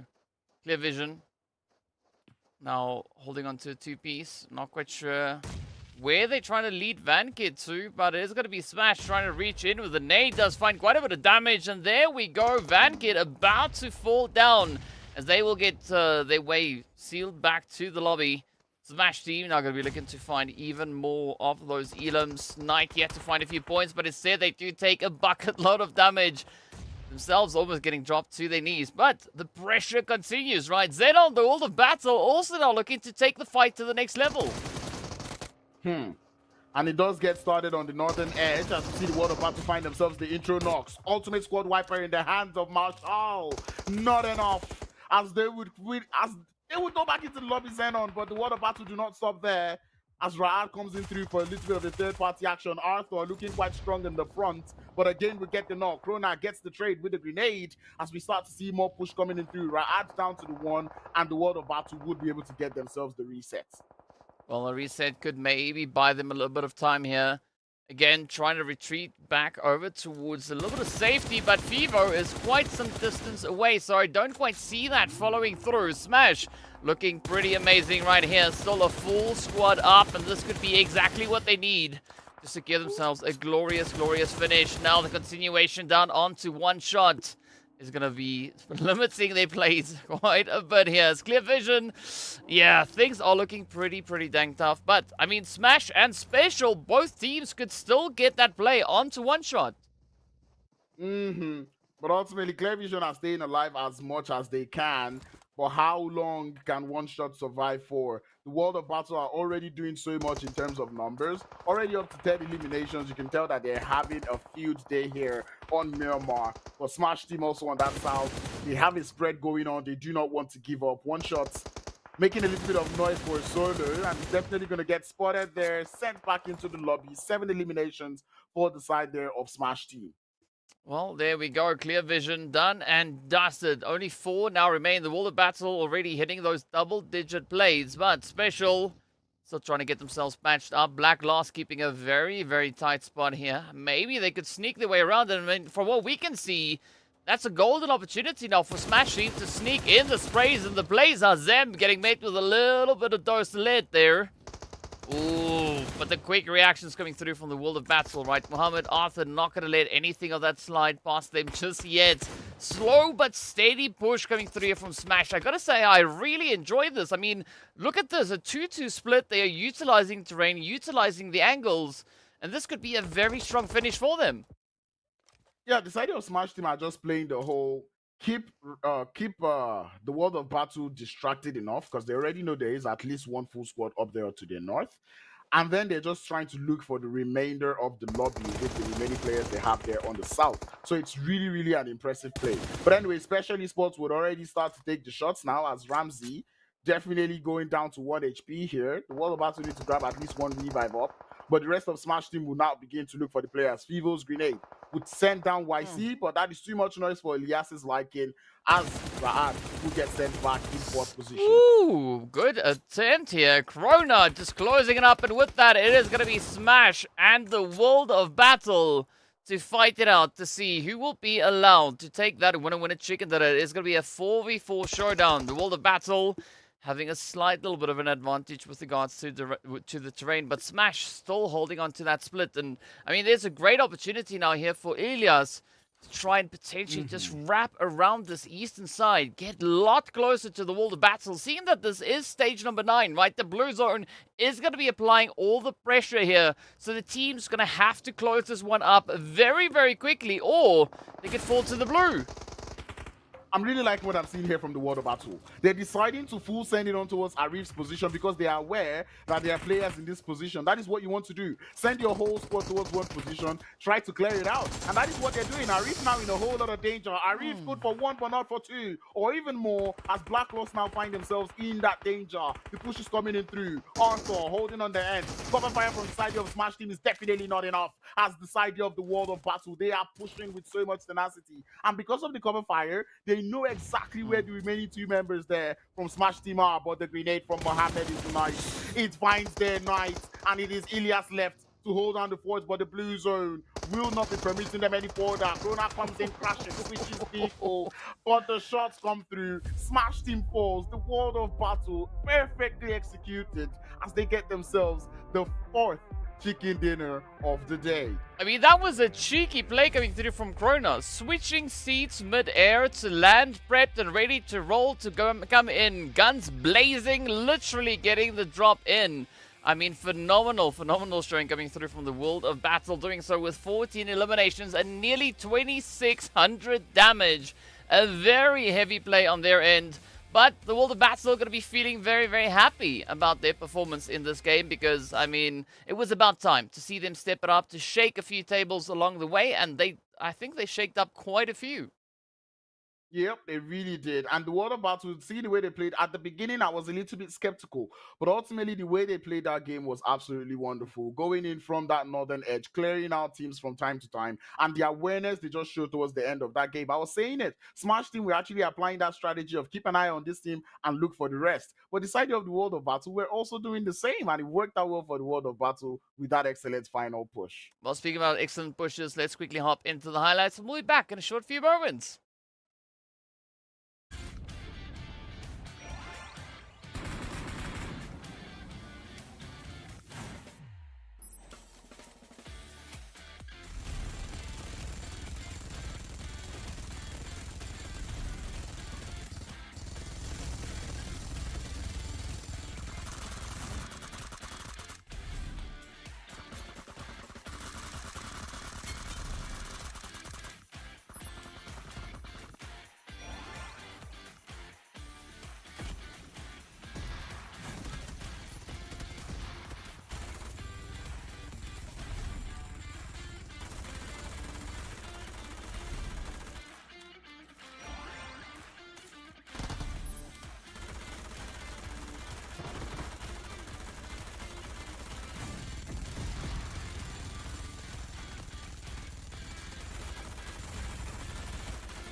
Alright, so one day, Crowns, you're going to catch that nade. I'm pretty convinced of that, right? One day is going to be one day, and then the moment we cut back to screen, and then you're going to sit there with a nade in your hand. Hopefully the pin is still in it. Because, well, otherwise you won't be holding that nade for very long. Either which way, speaking about nades, let's take a look at the damage that has been wrecked in this last game. That's not fair. That is so not fair. Clear vision, 2,300 damage. 3 elims out of it. It is so not fair. But the World of Battle, though, 2,591 damage, 14 eliminations to go alongside it. These are just good numbers to see across the board. I want to look at Smash Team also doing the damage, but man, clear vision, how has this happened? I mean, it seems like they had one clear objective here, right? Cause as much damage as you can. Don't worry about those picking up the eliminations. You just cause damage. Just fire at everything up ahead of you. If it moves, it gets a bit of lead. Speaking about that, Lore, I mean, as we jump over onto this page, Clear Vision are not even, well, they're there, right? They got themselves the 3 eliminations and the 3 placement points, but imagine now if they were able to really convert that damage into eliminations, where they would have ended. Yeah, and I think more of the damage came through from that engagement they had with the Falcons. That engagement took so long. It took so long and it still never happened, you know? They just kept on taking shots back and forth. So I guess that's where those damage comes from, because even the Falcons continue to grab the revives back up. But ultimately, we're seeing the second page right now. XENON finding themselves there, 3 points up on board. Nothing too bad yet, but ultimately they're still keeping themselves up there. They've got 2 more games to go. So XENON, if you can just don't start to get tired, you need to keep up the pacing and the consistency. Virtual Gaming Squad had the chance to actually get a pop-off game this one to send, you know, the side there of Greedy4Kills, you know, packing or, you know, leaving them completely hopeless in terms of, like, you know, catching up to them. But ultimately, they were not able to do that. I believe they were only able to get, 4 points from that game. So, Greedy4Kills, you still have the chance. Yeah, they definitely do. And looking at what we had happen over on towards the standings, right? The World of Battle, actually, as a result of this match, have now gone from 59 or 49 placement points all the way up to 59 placement points. They've actually jumped all the way up into second place, being the only team with 3 winner chicken dinners to their name. And, well, the gap now between first and second has been reduced down to 22.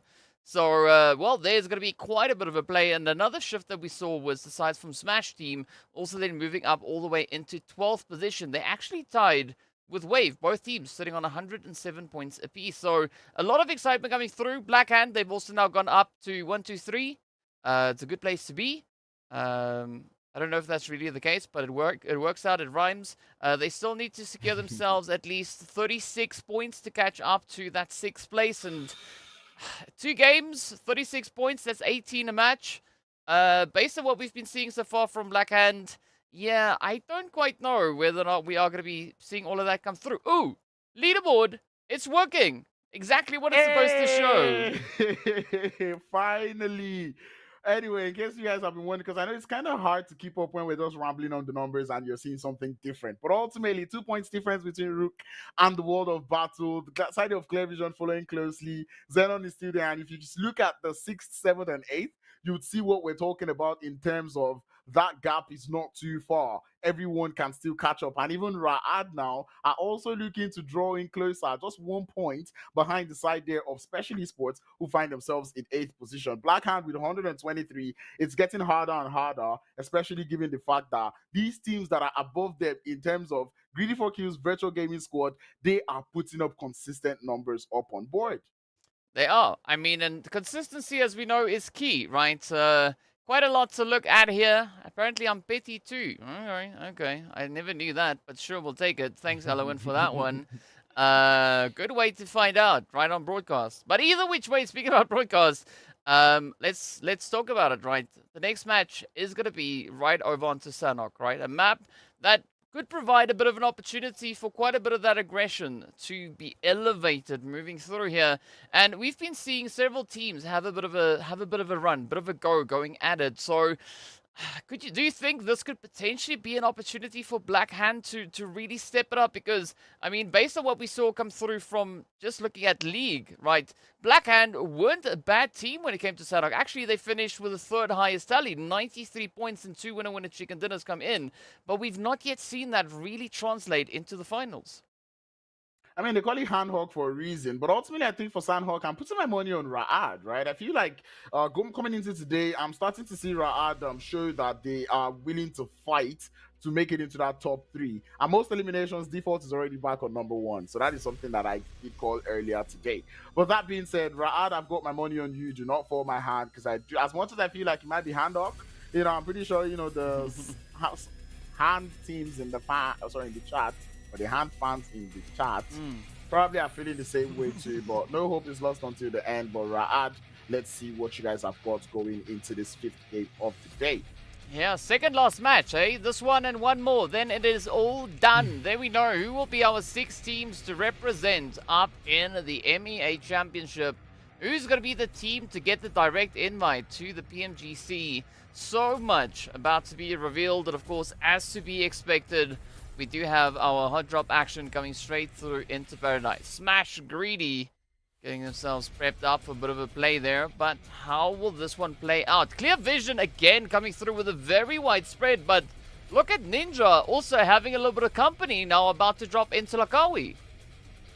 I feel like both of them could actually come to a conclusion to not fight, you know? Just be like, okay, you go there, I go there. Hey, let's talk. Let me tell you something. But ultimately, hopefully, they're able to have that peaceful treaty. It does look like Ninja will be falling back. This is a zone I always enjoy to see. It's a torture to the IGLs. You do not know which side of Sanhok you want to pick. There is the Camp Alpha side. There is the Ruin side. There's the boot camp side. There's also that southern side of the Painan area. You know, it becomes quite troublesome to pick a side. So right now, I'm keeping my eye out to see what is going on. I was going to ask, do we still call this a hot drop if both of them almost never fight every time? But I think the answer would be yes, given that, you know, Smash Team have lost one player. Hot is hot, right? Whether it's a tingle or a little bit more than a tingle to come through, hot is a hot. So let's see what Paradise will hold. But I go agree with you, the zone is going to be very, very exciting indeed. Now, Smash, Greedy, they're going to have to decide, right? How will they take this? Are they going to stick around, or will we see either of them look to disengage like they did in the previous Sanhok? Because I think ideally that is the more opportune play to make, right? Focus on a position a little bit further up in zone, and then try and potentially gatekeep, right? Trying to predict where the opposing team could be looking to rotate towards. I think if I were to be greedy for kills, I'll take that fight. Seeing that they already have the advantage in terms of numbers, it is Paradise. You can make use of the high ground, climb on top of the roofs. I'll say greedy for kills, go for that, get yourself those 3 eliminations to get started, because ultimately you need that. You need that to also pass a message towards the side of Virtual Gaming Squad, you know, because the Virtual Gaming Squad is looking at that elimination feed and seeing that greedy for kills who are just right behind them are doing the damage. It might put a little bit of pressure and start to activate the nerves for the side of Virtual Gaming Squad. So if I were to be greedy for kills, I will take that fight. But it looks like greedy for kills will be going for a little bit of a safer approach as we see them start to make their way out of Paradise results. But I'm also going to ask the analysts that we have in chat, right? How do you think this one is going to bode for a team like Blackhand, for instance, right? Do you think this is going to be a favorable shift, seeing that they are situated all the way over on towards that western side, up in towards Camp Alpha, and we've seen where the zone's centered, right up into Trifecta. So give us your analysis in the chat. Tell us, what do you think the play could be here? And of course, well, give your prediction as to who you think is going to be a team to take that winner chicken dinner. Wave in the meanwhile, they've now looked to get themselves situated right up into Trifecta, right? We are still waiting to see what exactly Virtual Gaming Squad are going to be doing, as we do have them up in boot camp. But +18 over on towards the northwestern island, they could definitely look to also contest for Trifecta. Well, speaking of Trifecta, I was going to say this. I'm looking at the move that the Virtual Gaming Squad is going on right now. It's a good one. Wave Esports being in Trifecta this early in the game, I know that's where they land. So ultimately, it's not like they had a choice. But being in the Trifecta is not the best place to be, especially in this type of zone. Because when you're in this type of zone, the center of the zone is in Trifecta. Everybody wants to be there. And once everyone starts to be there, Wave Esports would have no choice but to fight, because it's a compound, right?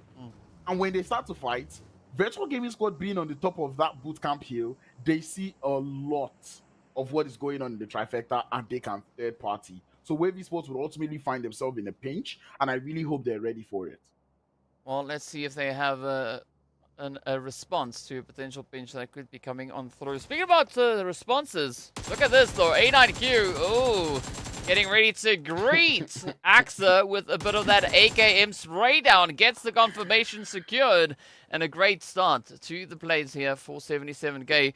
Falcons now going to have to find a way, or a rotational pathway, to get themselves secured, moving further up in towards the zone. The World of Battle going to be lingering a little bit more on that southern side, not necessarily going to be looking to get themselves all crammed up in here, but 77k looking to expand their reach, even poking at the side of Special Esports. You know what made that knock funny? The jump before the knock. Like he jumps up like, hey, and then, you know, starts to take the shots with the AKM. But nonetheless, it was a good knock coming in through. I do see the tuk-tuk. That's what it's called. Is this the tuk-tuk? Or is this the Yeah, it is the tuk-tuk currently being in play. Oui, c'est ça. C'est ça. Any vehicle that has 3 tires or 3 wheels, like this one that Smash Esports are coming in through, I call it the 3-wheeler of death. And this is exactly why you don't do that. 3 players in one vehicle did not work well at all for Smash, as they eventually get obliterated by the side of RUKH Esports. I feel so bad. But ultimately, it's happened already. See you in the last game, Smash team. Yeah, see, there's a reason why you don't put all your eggs in one basket, because they will get smashed, exactly like we saw just there, right? RUKH Esports playing the upset. Now it's going to be the Vampires looking to see if they can potentially contest. But, I mean, RUKH, they hardly even took any damage, so this won't necessarily be a third party. It would just be a play, right? Just a party in general. Yeah, well, RUKH Esports, I didn't see any way they would have taken a damage from that one. It was pretty much a careless push from the side there of Smash Team. We've said this is day one. We like that there's vehicles now, but ultimately, you don't want to be driving for too long on the map there of Sanhok, and I believe they would have learned that one way or the other. Next zone shift, I would love to say will determine where that zone will be, but we know that with this type of zones, we most likely wouldn't be able to tell where that zone is going ultimately till we get to, I don't know, like what, zone 3, zone 4? Because even right now, you still have to pick between the bootcamp side of things or the finance side of things, as Blackhand gets started with the side there of +18. Well, let's see where this is going to lead for Blackhand, as Koa's up top, trying to find a bit of a pop up into Nagato. E-Flex coming through with a cheeky nade on the side here. Plaza also looking to rotate up, looking to fortify this initial approach. But, I mean, +18, right? They could definitely look to be quite a bit of a thorn in the side here of hand. And as we know, as one does with thorns, you got to pull it out of your hand as quickly as you can. Oh, thank you so much. We appreciate you too, Sudaban. Thank you so much for being here. We appreciate everybody in the chat, as a matter of fact. You guys are absolute goats. Don't worry, I will email Crowns a tissue, so he'll be okay. He'll be able to make it out in one piece. But in the meanwhile, let's see whether or not +18 are going to be making it out of this position in one piece themselves. I did see Blackhand go out this way against the side there of Gaming Gladiators during the the PMRC. So I'm not surprised to see them do this towards the side there of +18. But ultimately, it's going to be Koa and Mozaro really up against Tome. As Tome does throw that grenade, it's a little bit far, not quite able to find the knock just yet. As the grenade barrage continues to ensue, you see more coming in through as Tome looks for the knock, but here comes the rest of Blackhand as they're playing that distraction play. Plaza coming in from behind, Koa looking for the sandwich. Shots coming in through from Tome with the jump, shots, but down Tome goes. And as I said, this is just Blackhand doing what has been done to them to another team. It's quite interesting to see. Yeah, I mean, they're just returning the favor. That's all it is, right? Just returning the favor. Speaking about favors, well, Virtual Gaming Squad are going to spare none of it as they get the jump in on the Vampires. So the Vampires definitely used up all their sunscreen in the very first Sanhok of the day, as they will get sent away quite early on. But no, the contention is going to continue as the teams could potentially start to focus their efforts a little bit closer in towards Painan. Virtual Gaming Squad, superpower, and a bit of a standoff, at least for the time being. But how is this one going to fly? As you can see, Alpha Logi just looking on as the flames. Ooh. Okay. That was a little bit close. Very, very close. We do know the flames here in PUBG Mobile. They do not, they're not so nice. They do not mind burning away the players. And I like the fact that I can see that so many of the teams are heading relatively close towards Painan, because they know that Painan is that place where you can actually cross easily without having to necessarily go through a long bridge, right? You can decide to just look for that little entry. You have a little bit of cover to work with. So move close to Painan. If that zone moves over to the right-hand side, you know how to move. If it moves over to the left-hand side, you also know how to move. But Falcons banking heavy on that left-hand side move. Yeah, it's interesting to see Falcons instead focusing to keep themselves a little bit more distant, and well, it's all going to result in some kind of outcome at some point, right? I like to keep it a little bit vague at this point because, well, nothing is for certain whatsoever. But here we go, though. I think Painan It's going to be an interesting place as we await that zone shift. Ooh, find out now the northern section, and that is going to be the transitional area for the teams to get themselves situated. So you can expect quite a bit of carnage now to just erupt all over the screen. You know what I'm looking at? The amount of space that Falcons have on that western front of this new zone. It's a lot. It's a lot, especially for the Falcons, and they're already looking for positions to hold. But ultimately, Virtual Gaming Squad find themselves on that northern edge. They need to complete this fight as quickly as possible because Wave Esports are beginning to lurk and form up from their backs. So they need to get this one done as quickly as possible. And to be honest, seeing this view is actually nice. It's been a while since I see like the aerial view of a fight. The top down. But let's see who's going to go down, as it is now between Superpower, Virtual Gaming Squad. I mean, both teams, they've had, you know, varying levels of success when it comes to this map. Definitely Virtual, they've proven their worth, especially coming through the league stage, right? They've played quite a bit of a match here. They weren't, of course, able to get themselves a bit of that winner chicken dinner, but they backed quite a bit of a performance in comparison to what we saw come through from Superpower themselves, right? Superpower in the league coming through with 32 eliminations, as to where Virtual Gaming Squad found themselves 58, but now they're going to have their hand in even more of a play as Wave look to come in with a bit of an upset. I feel so bad for the side of Virtual Gaming Squad. They are out of utils because they've used all in that engagement with the side of Smash Team, but they're not giving up, nor are they relenting as they send down two players there from the side there of Wave Esports. Wave Esports down to the two as Hardy starts to make their descent down the hill. Woodfall, Petrox follows suit as the third party from XENON helps out the players there from Virtual Gaming Squad, who have now increased their elimination count to 8.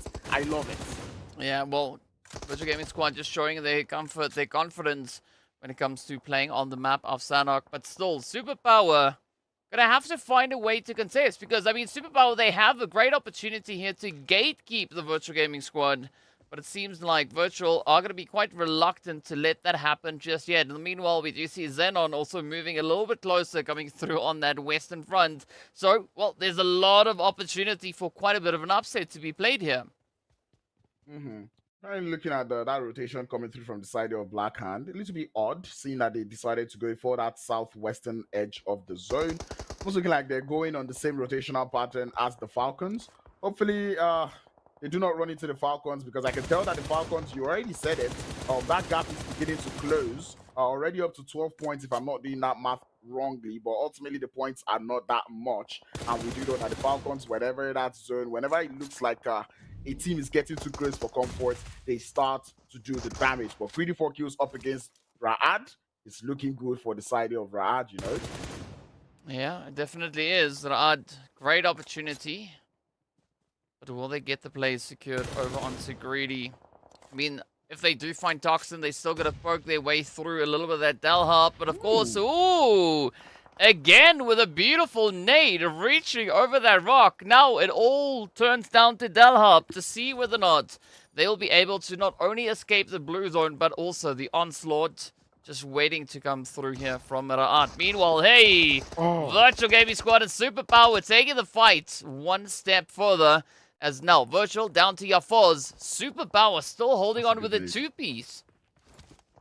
Was a good nade, not quite able to find the knock. GREEDYFORKILLS go out early, which means Virtual Gaming Squad now would really want to survive on this one, but they're down to just the one player. It is Yafoz to hold down the fort for them, try to get them some more points. GREEDYFORKILLS were only able to get 1 point from this game, but right now it looks like the side of Virtual Gaming Squad, even if they go out now, they might have enough points to still keep themselves on that top 6 position. But as we know, it's not only GREEDYFORKILLS who is fighting to make it into that top 6. There's also the rest of teams that are looking forward to it. Berlin comes out on what looks to be like an overzealous push. Jump shots coming in through as Alphalugi seals the deal. That revive cannot come through as it is stage 4, and Alphalugi now has to chase that zone as the side of Superpower are down to 2.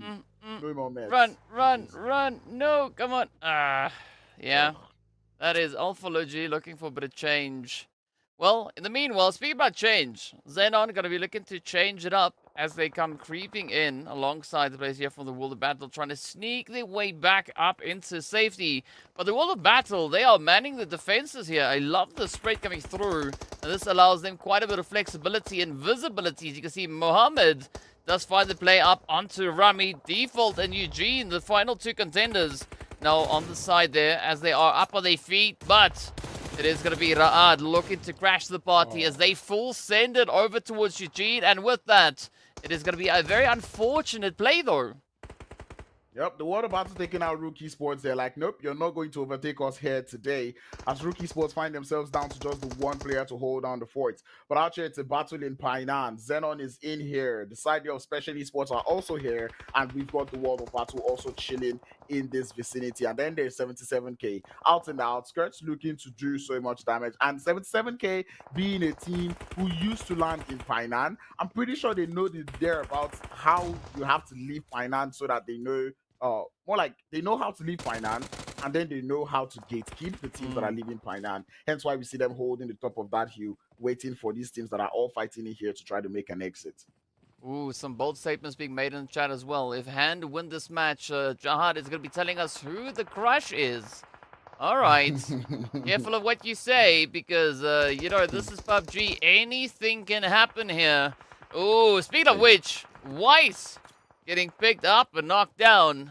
The World of Battle still going to have to try and get themselves out of the situation. And I'm curious to see exactly what 77K are going to be doing in response as they do find themselves G-Brew Ramsey trying to get the res up onto Weiss. Broly out in the open, and a very, very contentious play towards the northern edge of zone. Yep.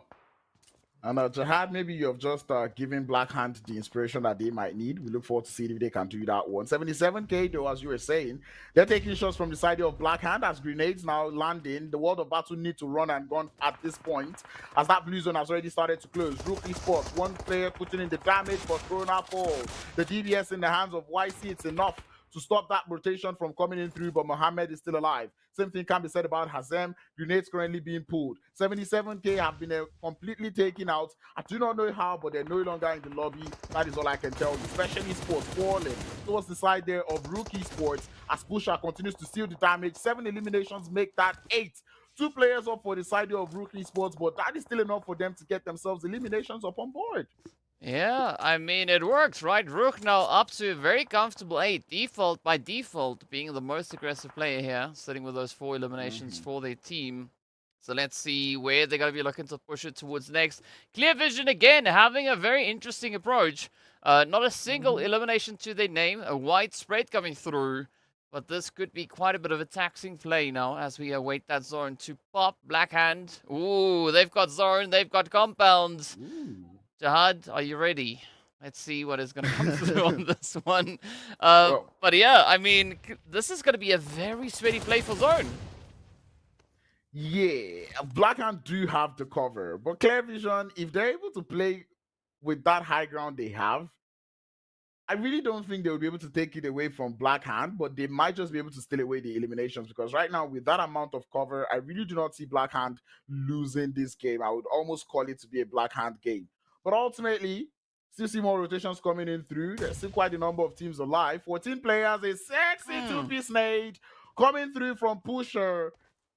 And Default is no longer by default the one with the highest eliminations, as RUKH Esports get themselves 10 in total. Wonderful. Yeah, the first team here to hit them double digits, but let's see where this one is going to be taking us. Well, in fact, actually, Virtual Gaming Squad also hitting the double digits first, right? So the second team to hit double digits. Oh, great play there from Zuxi onto one shot, but you got to watch out for the blue. Run it, run it, run it. Ooh, Vankid could come through with a bit of surprise. Never mind, they are beaten to the punches. Vito follows through. Default gets dropped, and down they go. Now it's up to Pusher.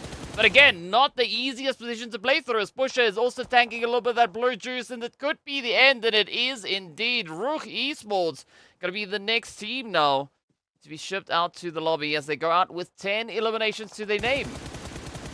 This is what I was saying about Falcons being able to put points up on board. They're just a consistent team. Right now, they're already holding up. They still have all 3 players alive, holding up 2 eliminations, and they're able to secure themselves a top 3 finish. Every other team that is very close to them have either gone out early or not getting too much points, or not as much points as the Falcons might be able to gather in this game. So it's almost a situation of them cancelling out whatever any other team might want to do. And the Falcons now start to take the shots. 3 eliminations as they continue to look for the remaining players there from Clear Vision. Clear Vision, remember what I said about that high ground? There's something about high grounds that is not too good. When that zone is not there, you have to come down from the high ground, and that is where the trouble starts to brew. Focus, take some shots. Yeah, it's going to be putting them on quite a bit of a pedestal here, and I'm not quite sure whether or not they are going to be able to descend that, but it's going to be Focus now making a hot track to the lobby as it's one shot and Vito. Oh, the aggression is there. Black Hand still holding on to their compound. Going to be looking to extend that as far as they can as Falcons look to end the run here of Clear Vision. Ooh, they still now have Vito up. Puncher doing everything they can to find the last few hits. Vito with a quick play onto Teague. So not going to be going down without a fight. They do find Puncher King as well. Wow. That is going to be the end of the road though. Clear Vision getting taken out in 3rd place. 2 eliminations up. And now a very battered and bruised Falcons up against the full squad of Black Hand. And Black Hand still have that zone. The side of Falcons need to rush into that circle. They do not have too much cover. There's a couple of rocks to play with, but ultimately with Black Hand already looking to find themselves better position, and a spread in that circle is going to become harder as Tick falls. We're starting to see more coming through. Another player falls is going to be P6. One more player left is going to be Puncher King, and this is just Black Hand's chicken dinner. I do not see this going away. Puncher takes a couple of shots towards Storm. Would find the knock, but not the thirst, as Black Hand secure themselves the 5th chicken dinner of the day. But now we're asking the question, is it too late? 17 points being able to gather, but they needed 30 something to actually bump themselves into the top 6. Can they still do it, DK? Browns, that is a very, very good question. Right, 7 eliminations, 1081 coming through for Hand. I mean, in all honesty, if Black Hand are going to be looking to catch that top 6, they're gonna have to win the next match, right? That's it. They're gonna have to catch that winner chicken dinner. They're gonna have to lock in that winner chicken dinner. So if that's gonna happen, I don't know. But a great start. I mean, Black Hand stepping up. Was it a little bit too late? It's all gonna come down to that final game. But in the meanwhile, let's hop into the highlights to take a look at a few of these magical moments yet again.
All right. Here we go. So a very big play coming through there from the side of Black Hand, stepping up with the lovely 17 pointers. But the big question is it going to be enough to get them close to that top 6? Because currently the points locking down top 6 is 166. So a lot of sixes in that play right there. But it's all going to boil down to the very last match here today to see who will be those teams allowed to step forth into the MEA Championship.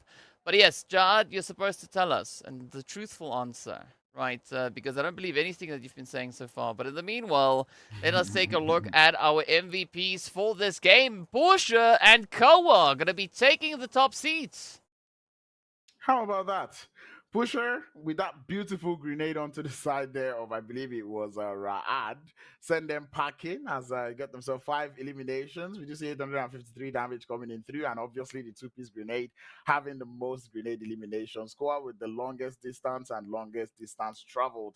Longest distance that I was saying earlier was for the elimination, and then now for the longest distance travel. But ultimately, it was a good game for the side there of Black Hand. Players there from RUKH Esports also did look to have themselves a whole lot of fun. I mean, that was 10 eliminations that they were able to gather in that game, in as much as Falcons were able to get themselves a very good placement. RUKH Esports were still able to put up quite good numbers up on board, so that number 1 spot could still be up for grab, just depending on what the leaderboards look like right now. I mean, Virtual Gaming Squad also packed quite a bit of a punch, right? They also locked in those 10 eliminations, so 2 teams hitting the double digits. And speaking of which, let's take a look at the match rankings, right? So Black Hand walking away with 17 and the top spot for this match. 14 going to go over to the side of RUKH Esports, and, well, Virtual Gaming only capitalizing on the eliminations. Yep, and we can already see Rad putting up numbers on board means even with Black Hand's chicken dinner, it's still going to be hard for the side of Black Hand to climb. Falcons were able to put up enough numbers up on board. Virtual Gaming Squad, they've been impressive all day today, and I'm liking the fact that they're still able to put up numbers here going into this 5th game of the day. But ultimately, down on the other side of things, Special Esports still putting in those tiny little points. 4 points here, 5 points there. But as I said earlier, Special Esports need a pop-off game. XENON already on a decline. I'm starting to get concerned. There is one more game left, but XENON, this decline cannot continue. They need enough points. I would almost go as far as saying a chicken dinner for XENON to actually retain their spots in that top 6. I mean, XENON currently holding on to a 16-point lead ahead of GREEDYFORKILLS, so they are safe to some extent, because if we look at what Greedy have been doing for the majority of the day, they've only found themselves 18 points in total so far, right? That being across the past 5 matches we've been looking at. But speaking about points and things and such, right? RUKH playing a very, very heavy hand this time around, right? Playing similar to what we saw come through from Clear Vision, I believe that was in, well, the previous Sanhok. As you can see, these points right up there. It's finding themselves those 10 eliminations, the same as Virtual Gaming Squad. Hand also coming through with a contribution, but FALCONS hitting smack dab 1,000, right on the head. Very good play. I know, right? It's like one more damage and it's not going to be a thing. And I think that last damage, what made it 1,000 was that final shot that I believe it was Teak was able to get up onto the side there of Storm. But ultimately, it was good plays all across the board. I love this. I love seeing that, we had more than, we had all 5 teams get over 1,000 damage. That just goes to show how much activity that these teams were involved in. And in as much as Falcons, it looked like, they were just chilling the most of the game. This damage board does show that that was not all they were doing. They were taking a few pokes here and there as they were able to retain themselves their lead as they put up more points up on the board. DK, we have one more game. Yes, our penultimate match done and dusted. Right. You used my word. Yeah. I mean, I was trying to figure out how am I going to tell you to say it, but yeah. Snuck it in. I feel like it was only going to work on like the penultimate match on the penultimate day, but using it today, I think today it's not going to be. We're heading into the final match of the final day in the finals of the, I wanted to say final PMPL, but maybe not, but yeah, still the final regional PMPL that we've got. Technically, it is the final match of the final day in the last season of PMPL for 2023, right? It's all come down to this for Africa to decide who's going to be stepping up into that MEA Championship. And I think we couldn't have asked for a bigger match because, again, there's not a lot of points separating any of our teams with regards to the leaderboard. So whoever takes the winner-winner chicken dinner in this next game could advance themselves quite a bit with regards to those standings, right? RUKH trailing by 22 points. The World of Battle, 7 behind them. Then there's a 13-point gap, 17-point gap, 3, 16, 9, 1, 1. And then, of course, 77K with 24 points behind Special Esports. So there is a lot to come through in this last game. Nothing is given. Nothing is secured. I mean, Falcons could still potentially get kicked out of their spot, right? RUKH Esports could still catch up. 22 points in one match. It is 100% doable. So it's all going to boil down to the last little bit of action coming through right here on Erangel. So if you've not yet made a prediction in the previous 17 days of PMPL Africa, now would be the time to drop that prediction. Tell us, who do you think is going to be the team to secure themselves the very last winner chicken dinner right here in PMPL Africa Fall for 2023? I almost want to ask, does anybody else feel like putting their money on RUKH Esports? I see like a poetic finish, right? A part of me wants that finish where RUKH Esports gets a win and, you know, Falcons go out early. I'm not hating the Falcons. I just like to see a little bit of, you know, a switch up in things, you know, essentially. But ultimately, that is something that I would really like to see. But would that happen? The final game is here to tell us that there's so much on the line, and we look forward to seeing how these teams will fight for that.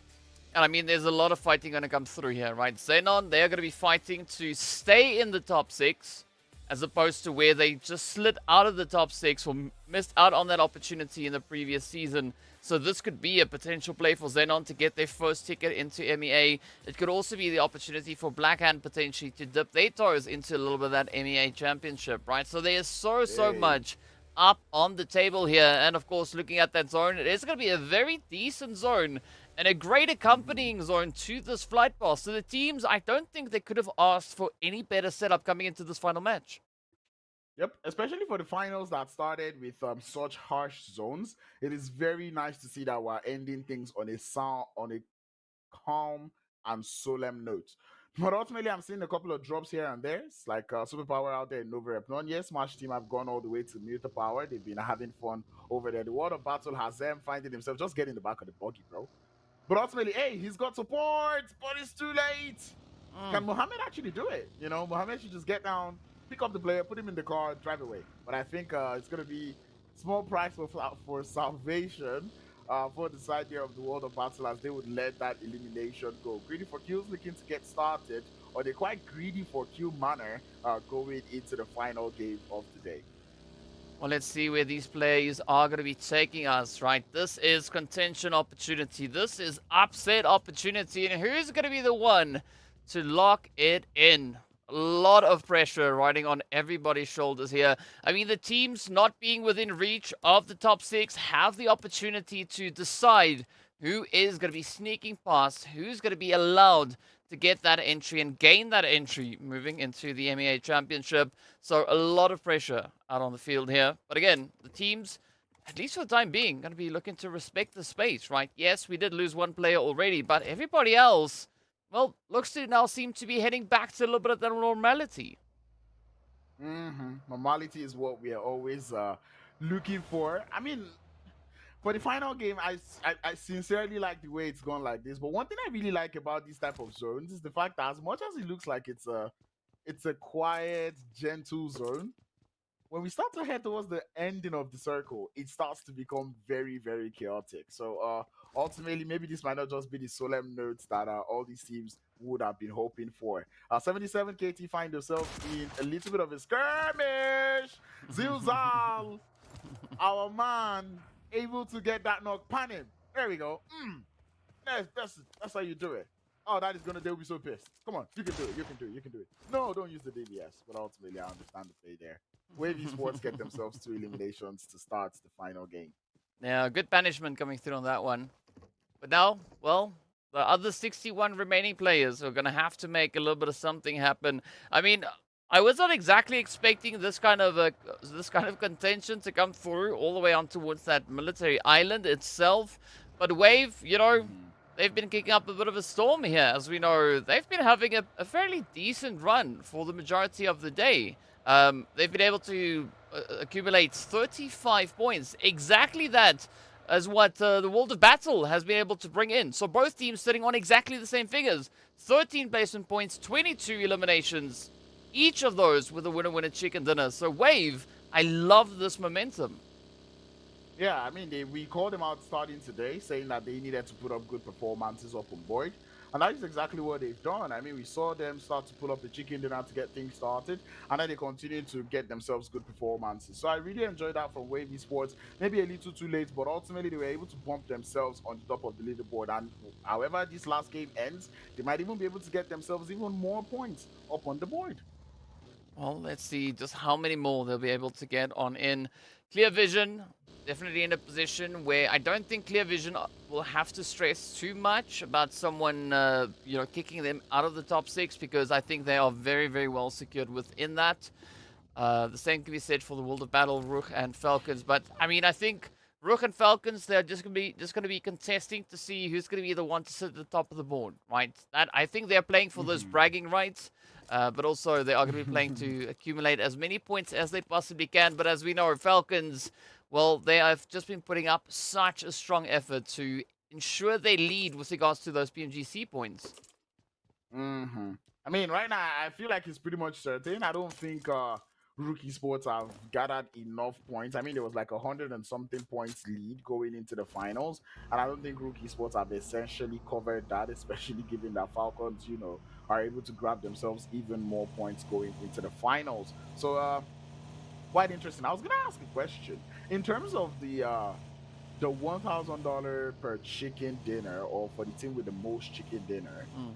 Is it just the finals chicken dinner, or is it the chicken dinner of the entire tournament overall? Yeah, I think that is that prize is going to be going over to RUKH Esports, because they finished up league stage with 12. They've been able to secure 2 so far, so that does put them on 14. FALCONS in totality sitting on 12, 10 from league, 2 from the finals. And yeah, those are our 2 highest tallies that we've got. I mean, the World of Battle, they did get themselves 9 back in league, plus the 3 that they've gotten so far. So that does put them also then secured on double digits, right? 12 to the name. So that is 14 for RUKH and 12 for FALCONS, correct? Yes.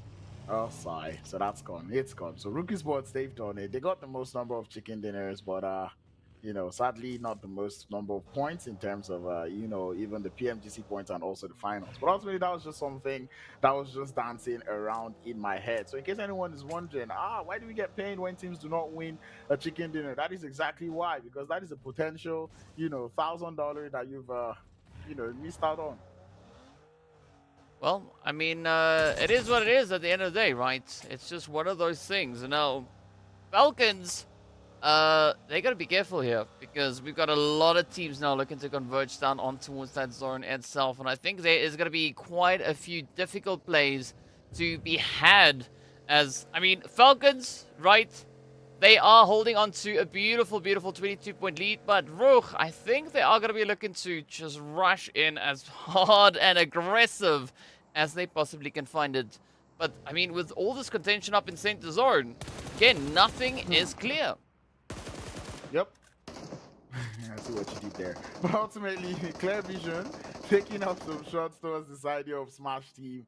And I don't know if Smash Team still want to retain this position. I really am surprised that many teams are opting to go for the center of the circle, especially given the fact that that center circle doesn't have too much cover. And now that zone has gone for a northwestern hardship, Sanhok, school apartments, Potato Hill, all in play. And you can just see everyone has gotten into vehicles and are seriously driving to school. I mean, this is going to be quite the setup coming through here, right? I mean, this is exactly what we want to see. The teams now having to crank out aggression, right? Find it like they've never found it before. But, well, how is this going to play out? Because, I mean, there's only so much space available within that zone, right? We are going to be seeing quite a bit of contention coming in here as the teams will have to cram on through. I think school is going to be the hot spot. I just have this feeling. I actually want a school finish. So please give me a school finish. But ultimately, let's see how everyone drives into that circle. No one does seem to be eyeing the main school, as everyone seems to be driving towards the apartments and its outskirts. We look forward to seeing how that works. Virtual Gaming Squad looking to go for the mountains or the hilltops on top of the school area, as XENON does look like they're currently being chased by the side of Black Hand. Xenon not looking like they really want to pause their rotation because of Black Hand. But Black Hand really trying to stop them with their rotation as Luzaro finds that one knock. Marshall loses the back tire, goes for the iconic spin, and now the 2 players down from the side of Xenon towards their hands there of Black Hand. Well, Black Hand now going to be looking to capitalize on the amazing run that they had in that previous match, right? 2 eliminations could be just but the start of what we are yet to see. Special!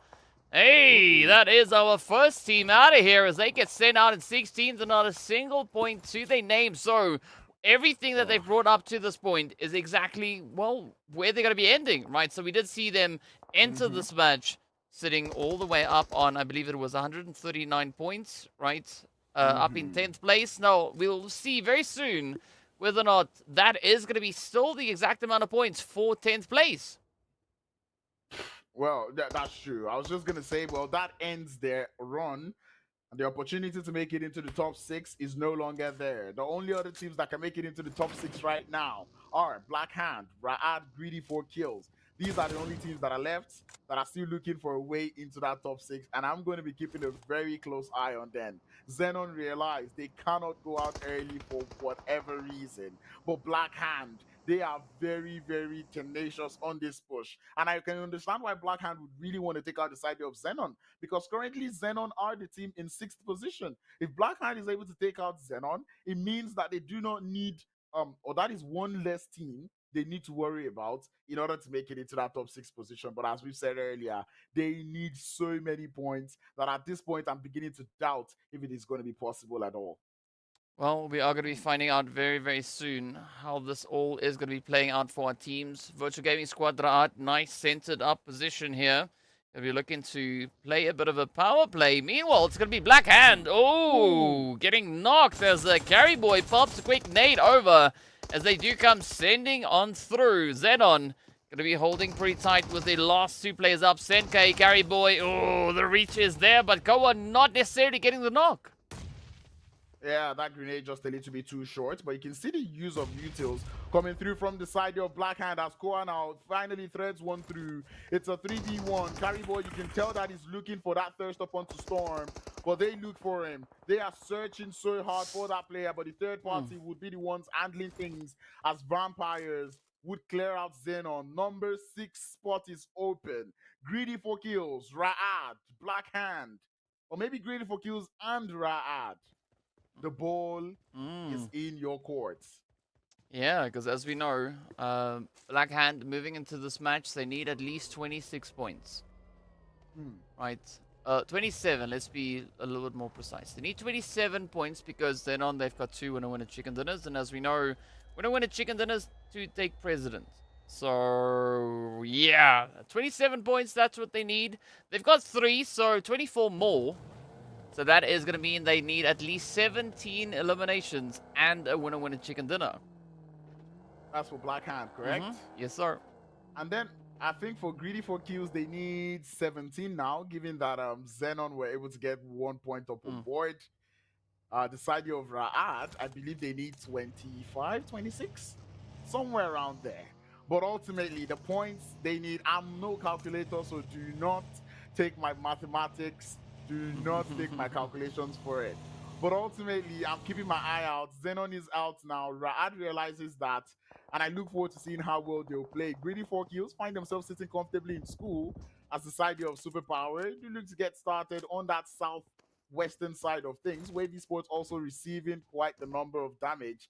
A 77k team is also in the vicinity, down to just the final 2. But another team that also is going to be feeling a little bit of that stress, right, is going to be Xenon because, I mean, they're out of here, and they now need to worry whether or not they've played a strong enough game to ensure that they will stay in the top 6.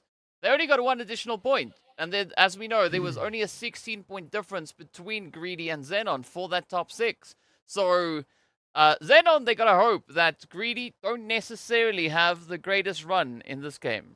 Right, otherwise it's going to be very stressful. And yes, Ra'ad, they need 26 points to catch the position there of Xenon. So the heat is on. It really is on. Ra'ad holding quite the strong position towards the apartments just in the outskirts of Pochinki. They're also holding a little bit of headshot hill as we start to see Black Hand finding a way into the circle, but they hear the shots. Black Hand one set. Plaza finds that first knock up onto Clear Vision. They're up by 3 eliminations, all 4 players still alive. We're starting to see grenades in the hands of Pokus. Sends it out, it looks like a long one. Looking to land towards the position there of Storm. It does land, but the second one, the return, would get the knock there, and the tides have been even. Shots coming in through, and Banky continues to throw the nade. Plaza falls. Looking at Goa now, he's thrown in the floor, trying to hold on the fort. But the side of Black Hand need to grab the revives up of Clear Vision. We said this on day 1. Clear Vision is not a team that will take a fight and not go down without a fight. The revive has been spotted as one shot, just coming to the vicinity. Finds the run over. 1 player left for Black Hand, and Black Hand fall. 2 more teams to grab that top 6 position as Clear Vision get themselves 6 eliminations, but send out Black Hand to an early demise, and that will be bye-bye MEA for the side of Black Hand. Yeah, as we know, they needed 20-odd points to get themselves secured. 4 points, just not gonna cut it. So, yeah, that is a very unfortunate finish for them. But still, the race continues for the top 6, right? Greedy RUKH still having the opportunity to play the upset and dethrone XENON from the top 6 slot. GREEDYFORKILLS and RUKH.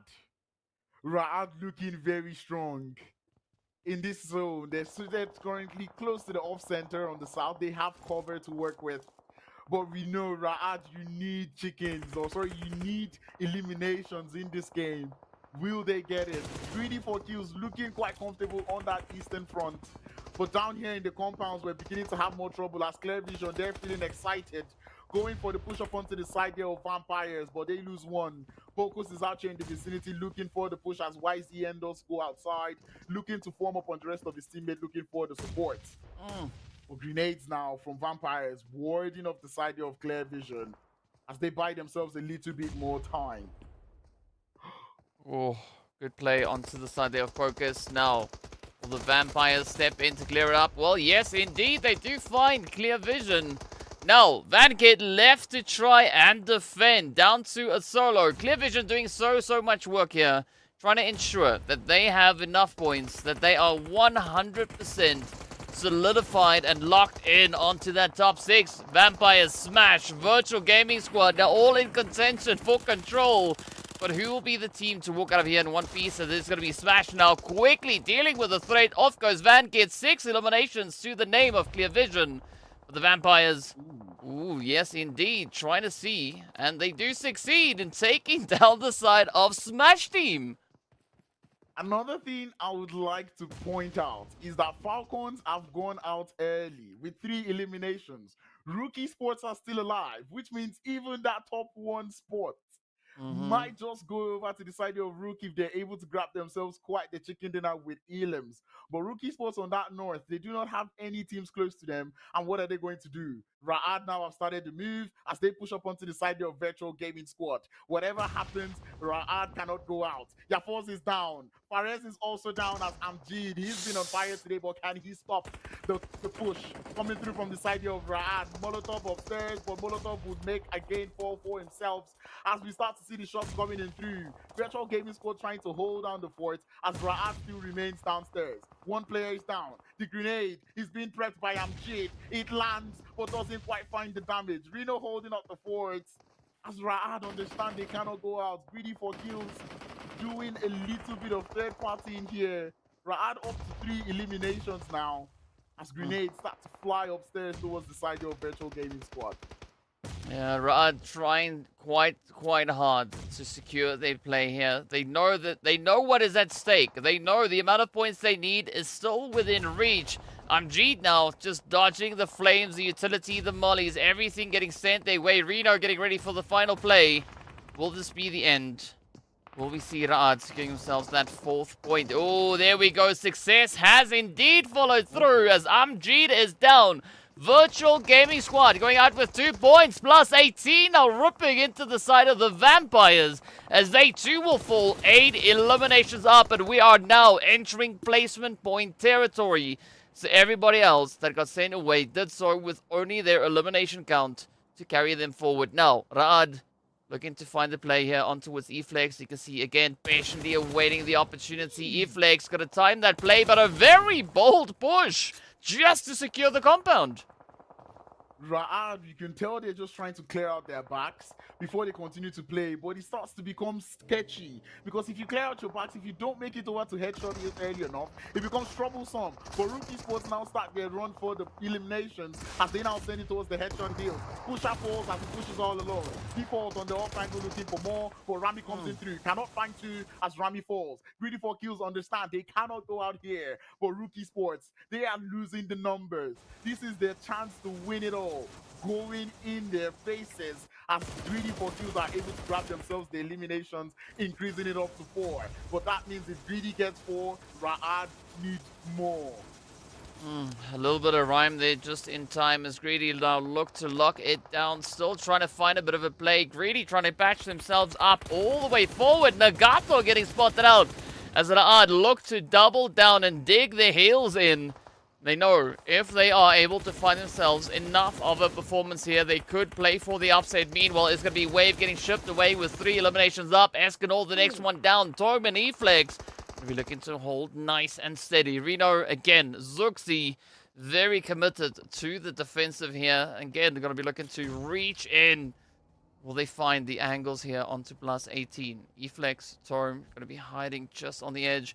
The smoke working out for them as well as for Raad. As both squads now can move even closer, but it's going to be +18 instead. Looking to dip into the vehicles to get themselves out of harm's way, but they do seem to be abandoning that approach as they hear Reno pulling in. Up comes the push. Reno not finding the hit, but where will it go as the DBS come out, the nades come through, and that is hit after hit. eFlex, the last one left now for +18 to try and back that final punch. But Raad so close to getting even more eliminations to their name, and that is it. Fivo secures the end. 8 eliminations for Raad. They might actually be doing it. DK, they might actually be doing it. We're down to 6 teams. RUKH Esports still alive with 1, but Greedy4Kills remain as a full squad. Greedy4Kills also have that chance. They have that chance to make it up into that top 6 position. XENON, they will be biting their fingers wherever they are right now, because those points that they've gathered, they will begin to question themselves. Was it enough? I said they did not have to continue on that decline, but they have met their demise here. We're down to the final 6 teams in what looks like a game for Raad and Greedy4Kills to take in terms of numbers. Well, Greedy, they are going to need to ensure that they get at least 6 eliminations and a winner-winner chicken dinner, or more eliminations if they only go out in that second place. Raad, they're going to have to aim for at least 16 eliminations alongside a winner-winner chicken dinner if they want to make it in. Beautiful nade there from Goa, but quick reactions coming in from Fivo does allow for the continuation here of Raad to keep those numbers consistent. As we do say goodbye to team number 6, right down to the final 5 we go. Superpower going to be looking to show a bit of dominance as they are holding a beautiful 2-2 split. 2 to the north, 2 to the south. But essentially the team with the most possession currently holding onto the zone. Yep, and they have such a strong position here, Superpower. I really see this game going in their favor. The World of Battle is still alive, though, as they take out the side here of RUKH Esports. The question is, will the World of Battle be able to bump themselves to second position now, given that they've taken out the players there from RUKH Esports? I kind of wonder, will the placement points be enough for the World of Battle heading into this final games? There is so much for grabs. Second position is up for grabs now. 6th position is still up for grabs, and it is looking like Superpower might just be that team to prevent either one of these teams from getting what they want. Because really, if any of these teams want to take up that position, either the 6th place position or the 2nd place position, they need Superpower team to not win this game. And with the position that Superpower is currently holding, they're primed to actually win this game. Yep.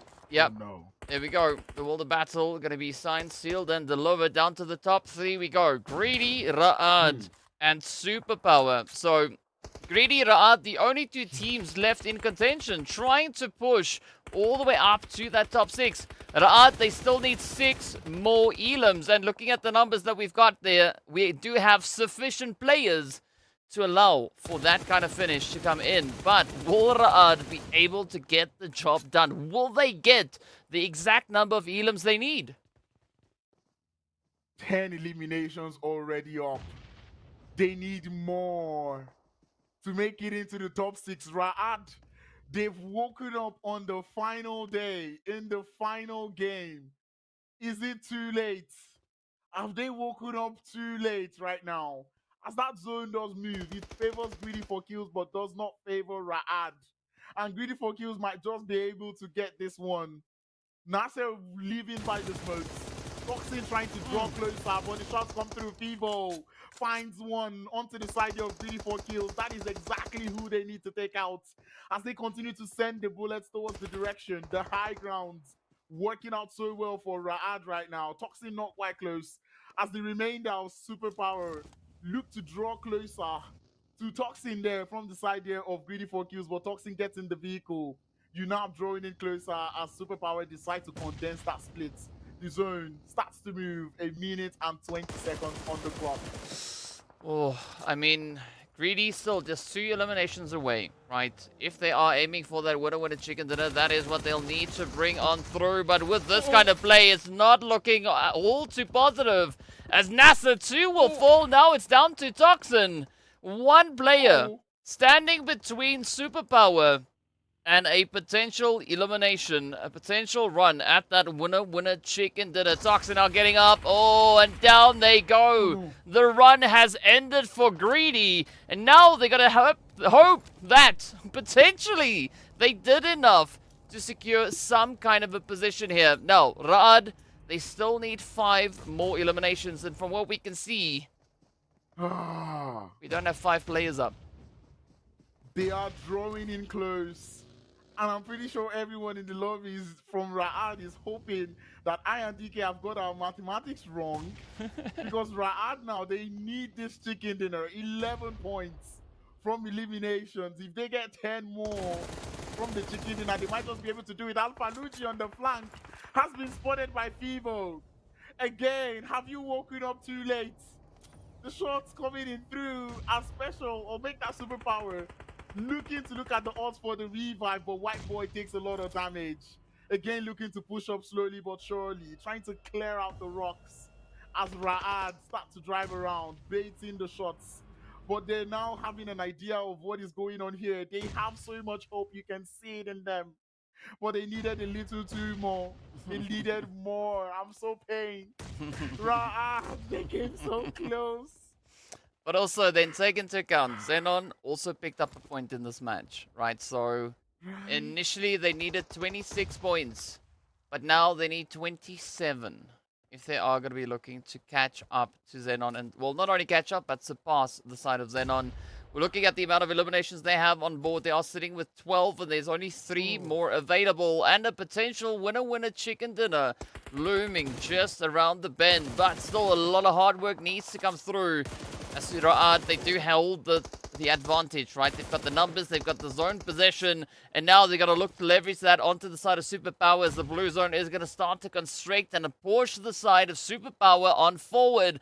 There is a great opportunity available now for RUKH, but will they get the job done? Will they secure themselves this winner chicken dinner? I'm so pained. They could do this one as a last bit of effort, something for the fans. Something that we were waiting for as the game finds one, make that 2. The third player in UNAV is very low on HP. RUKH is aware. They go for the send, they get the chicken, but it's too late. RUKH, they've done it a little too late.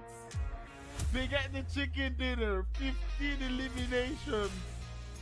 But have they done this a little too late? Yes, they have. Was it something we wanted for them? Yes, it was. But the MEA Championships, just a little bit out of their reach there, RUKH. As we conclude the final game of the PUBG Mobile Pro League Africa Spring Split. Oh, sorry, make that Fall Splits 2023. Oh, I'm so pained. I mean, regardless of the outcome, RUKH still playing an absolutely phenomenal match here. They did end on 35 eliminations, the most placement points for the day. But is it going to be enough? we need to take a look at those points. But as we know, before we get even close, remotely close to the points, we are, of course, going to be hopping into the highlights. So let's relive a few moments of magic, and we'll be right back with the final points.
Alright, so we are back. All the final highlights being played out. That was, of course, our very last match right here on the very last day.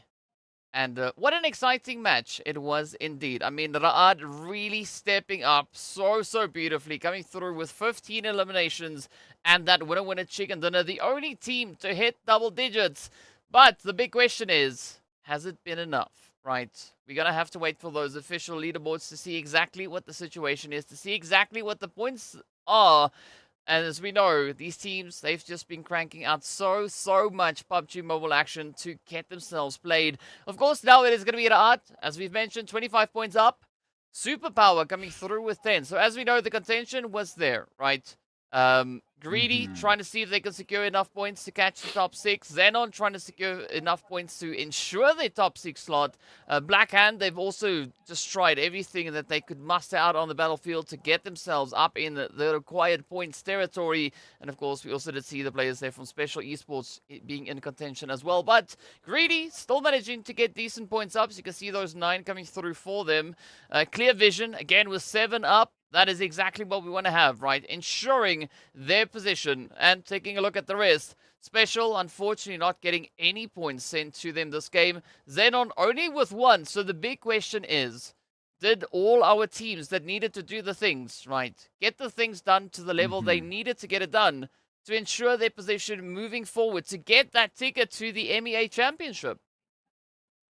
I can say a couple of them did, particularly XENON did do that. As for GREEDYFORKILLS, I really do not know. I don't think they did that, but I've got to give props up to Virtual Gaming Squad. And you know what? Even before I start rambling on and on about Virtual Gaming Squad, we have got to give all the props to the side there of Falcon White, because I believe undoubtedly they are the champions of the PUBG Mobile Pro League Africa Fall Split 2023. They're the PMPL champions. That is what I can tell you. They've done it in style. They remained consistent all the way from the league stage, and now they've brought it into the finals. They would be the #1 team here. I'm so proud of them, and I'm happy for them as they've been able to grab themselves yet another win.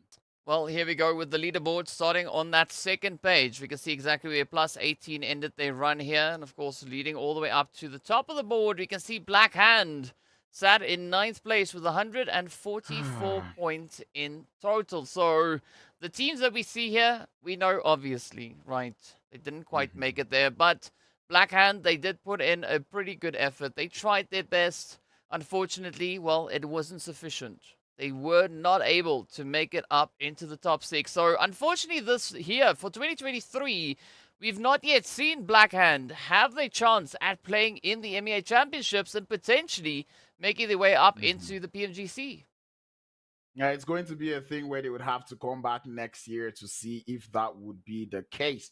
But ultimately, we move up a little bit just so we can see that top 6, and you can see 1 point is what separates XENON from RUKH. But ultimately, RUKH would have needed more than 1 point to finish in 6th position as XENON retained their sports virtual gaming squad on what seemed to be their most impressive run coming into today, the finals, as they jumped themselves into 5th position. It was wonderful coming through from them. GREEDYFORKILLS not quite making it in just yet, or actually not quite making it in at all. Clear Vision holding on to their position. FALCONS White, as we said earlier, would be your champions. They've done it with quite the lead there, as RUKH Esports were not quite able to catch up.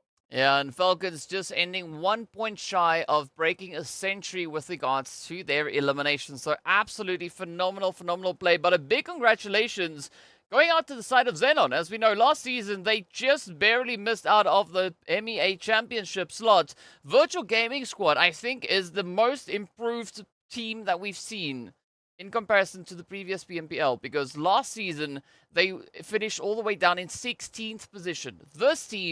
This time around, rather, they've been able to climb all the way up into that 5th place. So a huge, huge congratulations going out to them. But of course, now, as we know, Falcons, they are the victors. So let's take a look at their overall stats. This, of course, being the average across the finals, coming through with 1193 damage, average of 5 eliminations, 7 knocks or assists, I believe that is. Chad, your Arabic is much better than mine.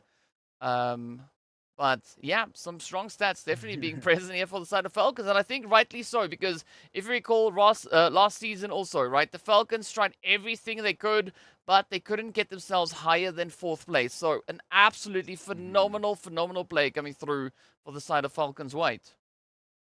Yep, and they have gone this one well deserved. We saw their average survival time yesterday be about 21 minutes. Today they finish up with average timing of 19 minutes, but I still cannot say anything bad about it.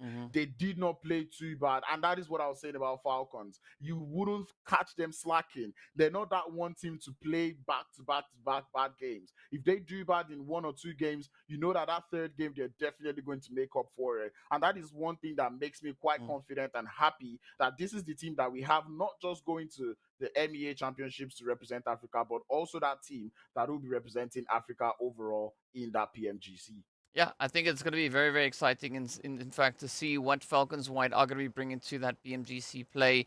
I mean, and I think it's a very well-deserved victory coming through for them. As we know, they worked exceptionally hard coming through the previous season, right? Playing a phenomenal league stage, only to have a little bit of a tough luck when it came to the actual finals itself. This season, you could see that commitment coming through from them, right? They took the league stage, now they take the finals, an absolutely dominating play, and I think it's going to be an absolute honor to see them represent the Africa region once we move forward in towards those PMGC plays.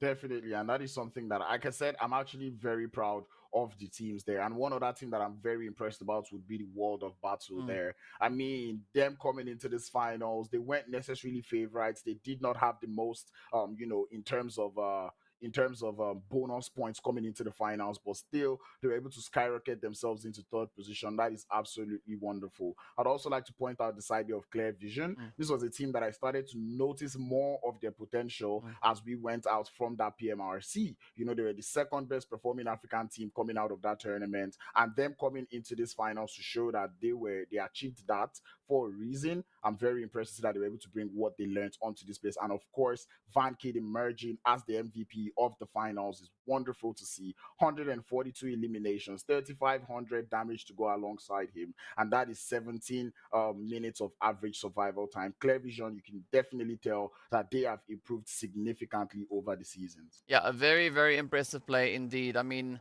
VanKid locking in nearly 36,000 damage. That is no small feat. I mean, that is absolutely insane. And of course, I believe that has come through for the entirety of the season, right?